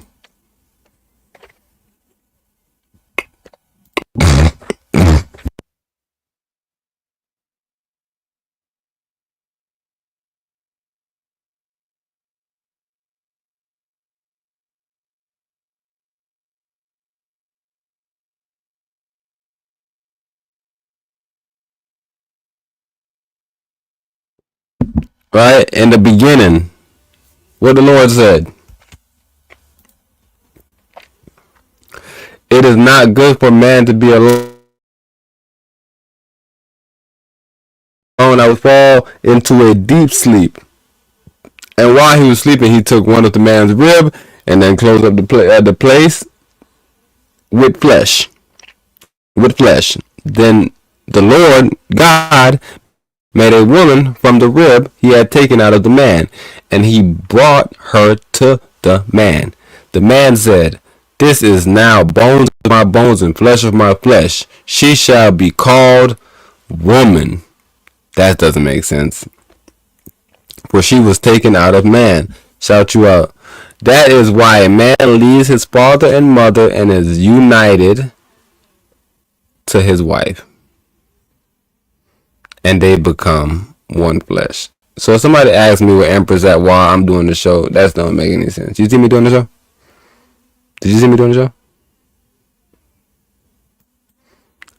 So Empress is right here. I'm doing the show. Empress is right here, dude. If I'm doing the show, Empress is right here. See, that's what I'm saying. But do you know why confusions are caused? And people think that these are good questions? Because Obama show up and his wife don't show up. And then you know what people say? No, it's okay though, because you know how sometimes people gotta go sometimes and then the wife gotta. Huh? Who said that? The most I tell you that? No, I just made this up and I'm just saying I think the wife gotta do some stuff. So I'm just making some shit up. Oh, okay. But you saying the Most High didn't tell you that the wife got to do some other stuff though.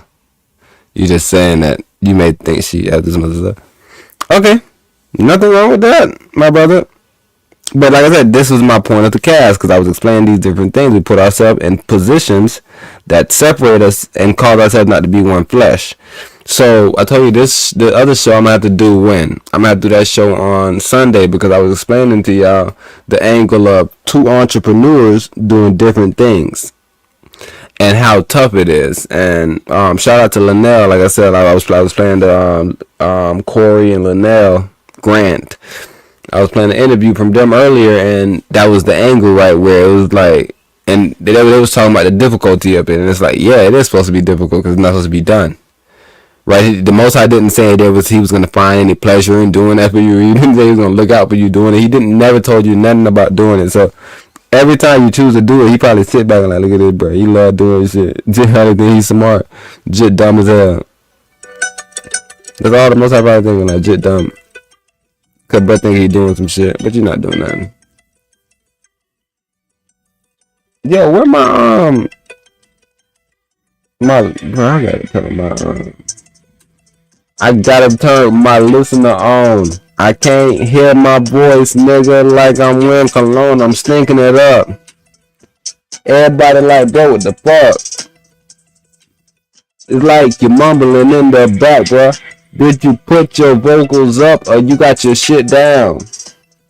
Everybody seeing you in the crowd. Now you mad. Like a clown. Nigga started clowning you. Now you want that nigga to lose his job. You a ho out here. You don't care. You up in there.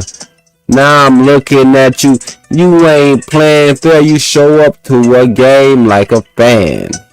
And then you start crying when I give you hands.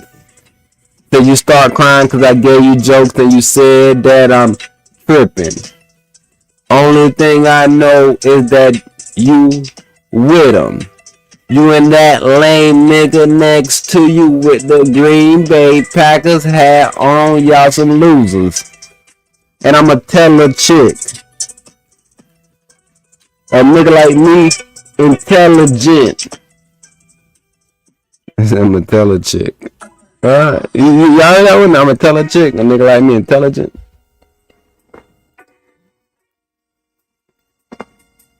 Hey. Yo. If you got $1, then you got two. I seen a nigga with a tattoo on his eyes, boo. He had his eyes blue, looking like a lame, trying to take pictures, trying to drive in my lane. I'm like, you lame. Get out my way. Everybody mad cause I'm not paid. Poor righteous teacher. Everybody mad cause I ain't trying to reach it.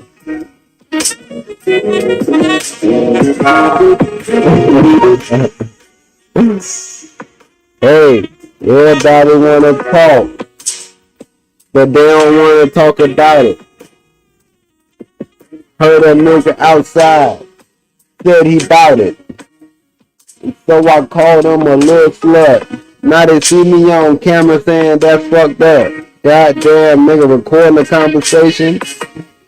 I get you moving like them patients. But the most I say, you gotta be patient with your love. That's all you can do.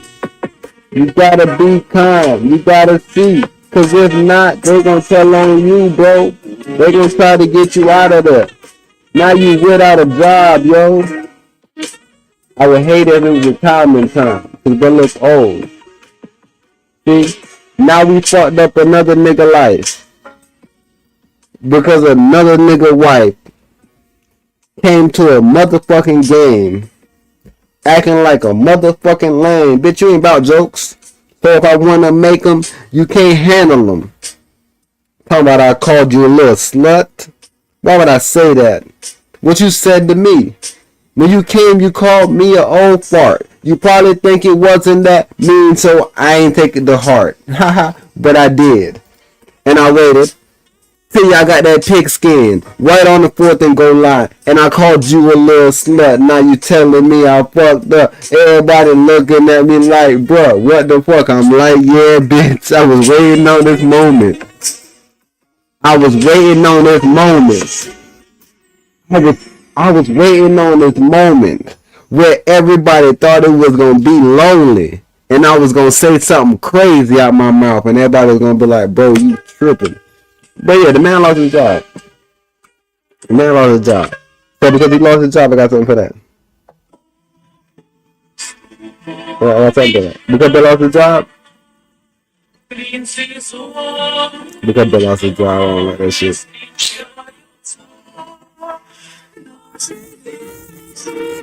I'm not for crypto, brother. They lost his job. Why he lost his job? These cameras got us fucked up.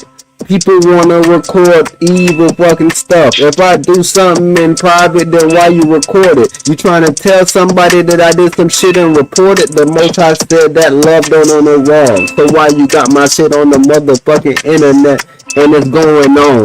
Everybody saying, damn bro, you look like a clown. And now what I'ma do? Gun you down? But no, I can't find you, so I'ma kill myself. What the fuck, bro? Yeah, you need some help, because if you do that, then you stuck. You fucked up, bruh.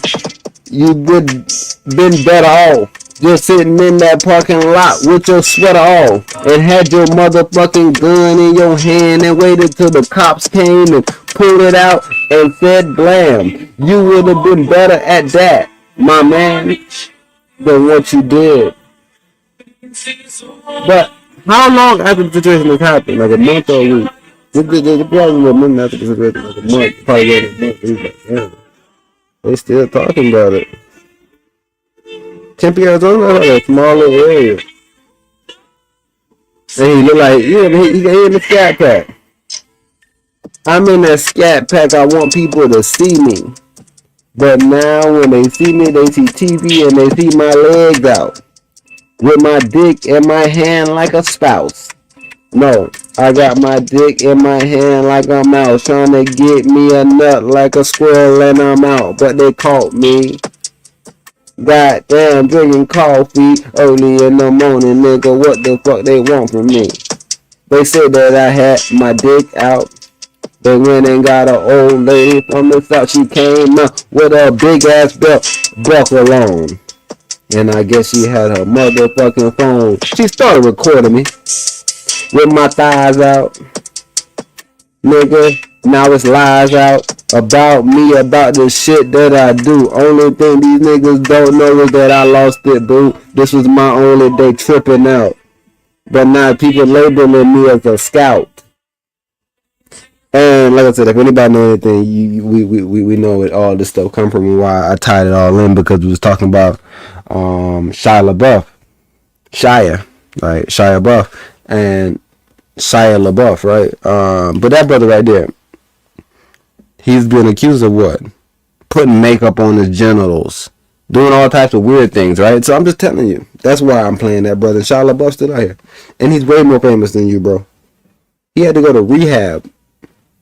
He had to go to rehab, bro, because they said he was probably like a sex addict or some type of crazy dude or something, bro. No way you should be taking yourself out, bro. You got to stop that shit, my boy. You could have been out here living right now in this moment, bro. People don't even know how much more fucked up shit happened. That's way more crazy than you. People probably been forgot about you, bro, yesterday. I'm talking about the day after it happened, people forgot about you. But he probably like, nah, bro. I was battling them folks. Bikini Bottom. The man showed up, nigga, to the bikini people, nigga. Trying to get some coffee. Trying to get some motherfucking coffee. Now these people won't get off me. Just trying to get some coffee, now they won't get off me. They say they see me on the internet. Have my thighs out, jerking it. Say they see me on the internet with my thighs out. And I'm on the internet with my thighs out, with my dick out. Niggas mad cause I'm tripping out. Niggas mad cause I'm tripping out. I'm like a white lady from the south with a potty mouth. Put some bleach in it, take all the sins out. Shout out to Kim, though. I just recently she trying to get some people paid, bro. The volunteer firefighters in LA. I guess they came from jail yesterday. So they want more money. Well, not really them, but Kim K think they need more money. So I think she trying to get them boys a raise. I don't know if it really happened, but I hope they got paid. So shout that young lady out, because she gave me a reason to bring some shit up. How you make it? What? What? Well, that's a good I'm talking about on the fucking on the channel, bro. Where my mods at, man? Yeah, mods in the channel. Yeah. Where my mods at? Where my mods at? Where my mods at? Where my motherfucking mods at? Nigga, where my mods at? Yo, it's some new music out too. I just wanna let y'all know that. Don Trip probably got some new stuff out. Don Trip always dropping stuff. I just heard a new Mick Jake. I don't know how old it was. It ain't that older, so it's new to me. I ain't hear this one, so it's relatively new. Cause I listen to Mick all the time. So I say I listen to Mick all the time. Yes, I do. Yeah, I want to get on some chill rap right now.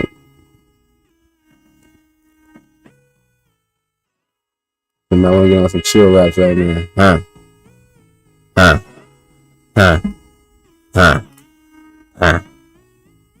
Okay. Told that nigga get it. Told that nigga get it. Told that nigga get it. Whoa. Told that nigga get it. What I told him? Yeah, I told him. Told that nigga get in line. You ain't got no time. I'm always moving dimes. Told him get in line. You ain't got no time. I'm always moving dimes. I ain't really got no money. So ain't nothing fucking funny. Looking at you looking bummy. Nigga, you ain't fucking sunny. Everything damp. Dark clouds over your head. Nigga looking at me trying to get fed. I might take your clothes off of you. What you think they got to offer you? Nothing at all. Nothing. I said nothing at all.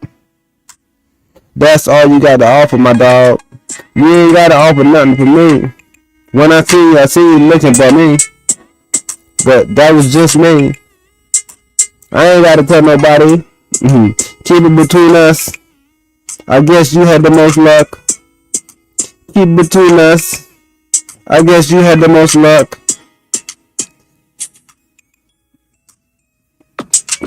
Yeah. That Mitch Jenkins go stupid, bro. And you know about that Mitch Jenkins. I know you know about that Mitch Jenkins. Cause I put that Mitch Jenkins on before. When Mitch Jenkins wanted to just smoke in the ride. And the craps wanted to cry. Said I wanted to smoke in the ride. And the crackers wanted to cry. Crackers wanted to pull me over. God damn, man, I ain't motherfucking sober. Yes, I am. Just smoking a gram. White man messing with me. Said he got some questions for me. White man messing with me. He said he got some white man messing with me. He said he got some questions for me. I ain't got no time. Said the white man messing with me. He ain't got some questions for me. But I ain't got no time. They asking me, is it really me? What the fuck going on, baby? They asking me, is it really me? Alright, bro. I'm out, bro. You know what I did? I just gave y'all my whole phone. And I don't know why the fuck I didn't put it on the charger. Now that I'm saying that, I'm thinking. There's a charger right behind me, bro. And the cord is extremely long. So I could have done a lot more just now. I'm not even gonna lie to y'all. But that's just probably the most telling me to get up out of here, bro. But like I said, I always love getting those little freestyle sessions in, though, because you never want to not get your freestyle sessions in, bro. Especially when you gotta do year-end wrap-ups and you ain't got no freestyles. And then you start thinking about how much Freestyle Fridays you done missed. And how much Freestyle Fridays you done showed up to and ain't do a freestyle. So. Okay, boom. Look, my phone is already back on. My phone is already back on, yeah. See, now let me show y'all. Because I was about to use this computer, but this computer took too long and I already got my phone. Yeah. Oh, 1:59. Okay, so I'm going to 2 o'clock for 2 hours. Like I said, we passed the 2 hour, but 2 o'clock. Boy, all answer. Like I said, I'm thankful for everybody coming through there and supporting the show. But I want to make sure that every time people come through, I make sure we come through. So like I said, I just want to be very consistent, especially this year. I don't even want to play around with the folks. How consistent I want to be, bro. Because like, even right now, they're not letting me in my channel to do my stuff that I need to do as far as do my mods. But we all know, like I said, we're not on the laptop either. We're not on the labby. We're not on the labby, bro.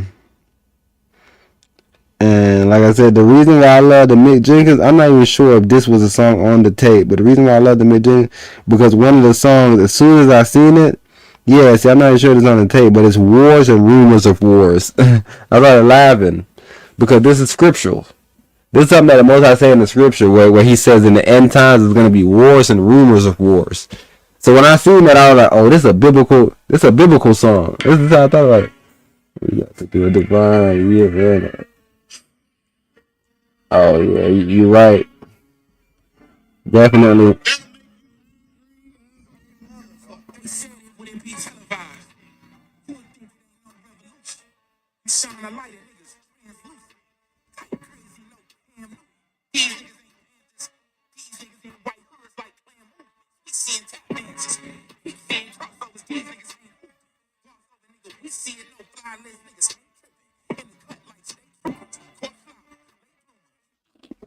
I ain't gonna play the mic, man. I ain't gonna play the mic, bro.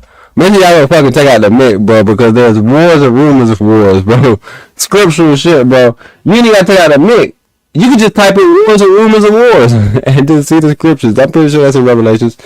But nevertheless, it's in one of those times, right? And you hear how he started off. They said the revolution wouldn't be televised. Like, that's cold. And like I said, when you use the Most High, to me, that's gonna always ingratiate you within my heart and within my family. You feel me? Around the people that I respect, nigga. And then come in and say, yo, there's wars and rumors of wars. And when bro say that, like if Trump step on the podium and be like, yo, there's wars and rumors of wars.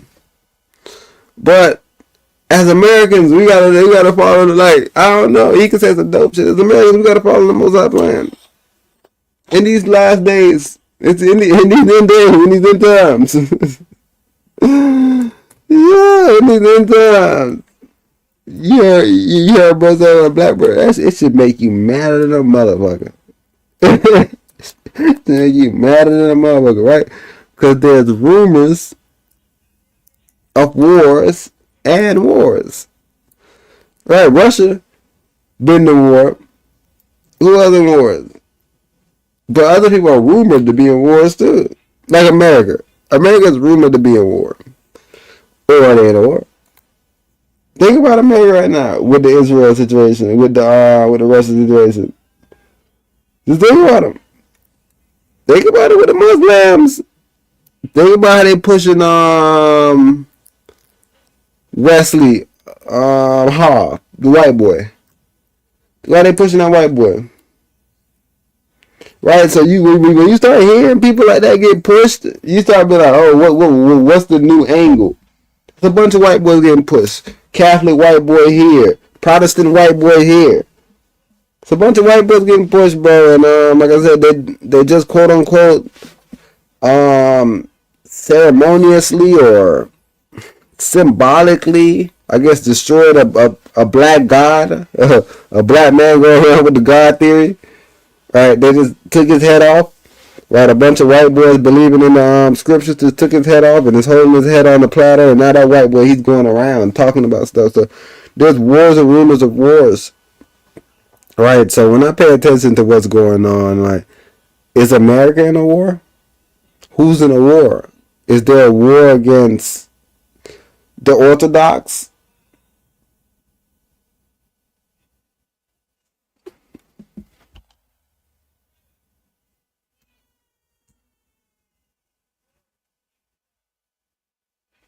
But look, there's wars and rumors of wars. Why am I saying this is even wars? Because you gotta think about it. This clan of people, they call them refugees. They call them refugees. These are Fugees. Yeah, these are refugees. These are fucking refuge right here, bro. They're taking refuge right now on what? Red Note. Right, they're on some shit like Red Note right now because they ain't got nowhere. Same thing with all the liberals, right? All the liberals that hated this one brother, they ran the Threads. Some people ran to Bluesky. I'm just saying, bro. There's a lot of social networks. There's a lot of different places that people want to be for whatever group they want to be tied into. I'm just mad that the brother at the Philadelphia Eagles game got suspended. I mean, fired from his job because he just need to be around more like-minded people. What if he was around another, even if it was a man, and he was like, man, fuck you. Hey, dude, you better stop talking to me like that, man. And then now this is a fight. You go home, bro. I just want to do it again. Fuck him. Simple and play. It's done. We ain't got to get back on it. We ain't got to have no big beef with it. Now, bro, if it's a lady, now what you did was a tirade, a misogynistic tirade was pulled off on this lady. Right? This is a terroristic attack. Right? This is a terroristic attack that they pulled on these people. But they got away with it. They got away with it, G. They got away with it, but because there was a woman, and we all looked at it, and was like, but why did he, like, and like I said, they showed those states, and like, he said the same thing else, said, like, hold on, so why would he just be so mad? Like, I hate when we do this for women, like, you saying that people just get so mad, they just hate women so much that she's not doing anything. So she didn't say anything to me at all. So, like, the game started, I said, man, your fucking team suck. And I just kept saying it the whole game, and she didn't say nothing back to me. This seems far-fetched, bro. Like, and then, what am I doing at this point? At this point, what am I doing? So, like I said, bro, we're not about to sit here and beat no motherfucking... Alright? We're not gonna beat no goddamn dead horse, bro. We about to get up out of here for the most part. But like I said, there's a lot of little different poignant things we was able to get into tonight. Like I said, the main thing I wanted to touch on was the Shia LaBeouf situation. But I didn't want to come in here with any topics. Like I said, I wanted to go off the cuff. Freestyle Friday. You don't want to have no topics necessarily put down. You kind of want to just go wherever you want to go as far as within the Free Fry playlist. But like I'm explaining to y'all, this is a new laptop, so the process is a little slower. So it's also hard on that sense too. So, just bear with us. Just bear with us. We're going to definitely come in here and keep on giving our energy. Definitely shout out to NASA Crypto, extending the conversation for sure. Conversation could have been a lot shorter, or it could have been a lot longer. We're not sure, but what we can say for sure, NASA Crypto added another angle to the show. So definitely shout out to bruh being in the situation. Shout out to Empress. I seen bro asked about Empress. Shout out to everybody that's in the building, bro. That's tapped in. But yeah, that's really it. Like I said, Shia LaBeouf, man, make sure you keep your head up. And when somebody does something for you, bro, just make sure you say the Most High did it for you. And like when you say that though, don't say the Most High did it for you and look at that person and say they didn't do it for you, because they are God. And in that situation, they played the Most High. So just like it's a dual respect for the Godhead. So then you also respect what he sends, right? So you don't want to get too caught up where you're like, yo, this person didn't do anything necessarily. God did it for me, but God didn't do it for you, because that person actually did it for you. God can't do shit for you. But God did everything for you, because that's how that person even got to you. That's how you was able to wake up, because you had to survive long enough. Like, think about it, if you're dying, you need to survive long enough for somebody to get to you, right? So it's all these different concepts where we can be like, man, I prayed, and like I said, some people say I prayed and God answered my prayer and send this person. And then sometimes you may go too far where you negate the person. It's like, nah, bro, I knew you was in here. Right? Like, God didn't send me, but God did send you, because you were the perfect person for me. So even from the beginning, God knew that. Yeah, it's a whole thing where you could never really get over on nothing and like try to like run away with one thing and say like, yo, God didn't do this and he did everything.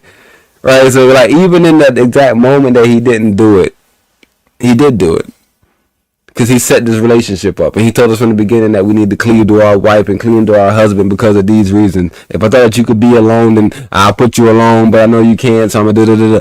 He got this whole shit set up, so I don't think he's confused when we're down real low, and then one of our significant other come through and bam. And like, maybe we were depending on somebody else, and it's like, no, I never told you that, bro was supposed to do nothing for you. I never wrote that nowhere in the scripture that bro will do anything for you.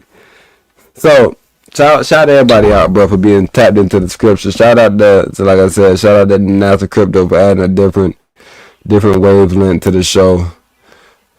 You always gotta appreciate that. Like I said, you always gotta appreciate that.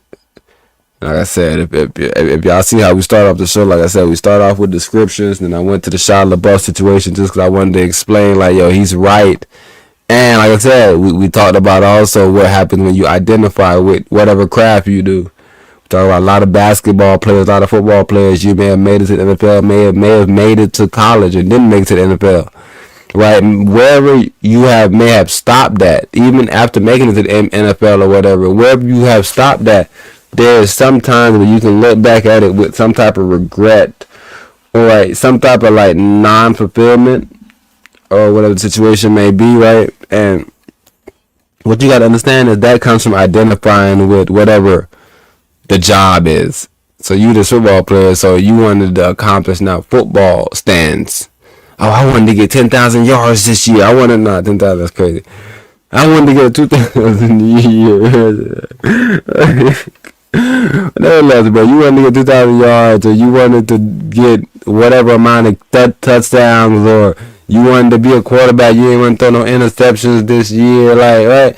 There's all these different concepts, bro, that we can actually kind of look at it as, where it's like, right, but as long as you look at it from the one purpose where the Most High put you here, so like even in your worst, right, even in your worst, you still did great, because I wasn't supposed to be here. I was supposed to be here, and the Most High really just wanted me to make it right here so that I could be the person talking about making it right here, because he made it right there, and he can speak from right there. So the Most High had to find a spot to put me in, and he was like, yo, well, the best thing to do is take you out early or take you out super late, because we have a bunch of people in the middle. Hey, shout everybody out, bro. But we about to get up out of here, bro. It's 12:12. And I guess that's perfect, because like I said, I gave y'all 12 minutes extra of music, which now translates to us being live for 2 hours and 34 minutes, which I also appreciate. So like I said, man, shout everybody out for coming through. And look, I only have one herb. That ain't good. You know, I need to be in the process of getting another one. I need to get my water. So yeah, shout everybody out, man. Y'all all legends, but we about to get up out of here, man. Shout out, shalom and peace.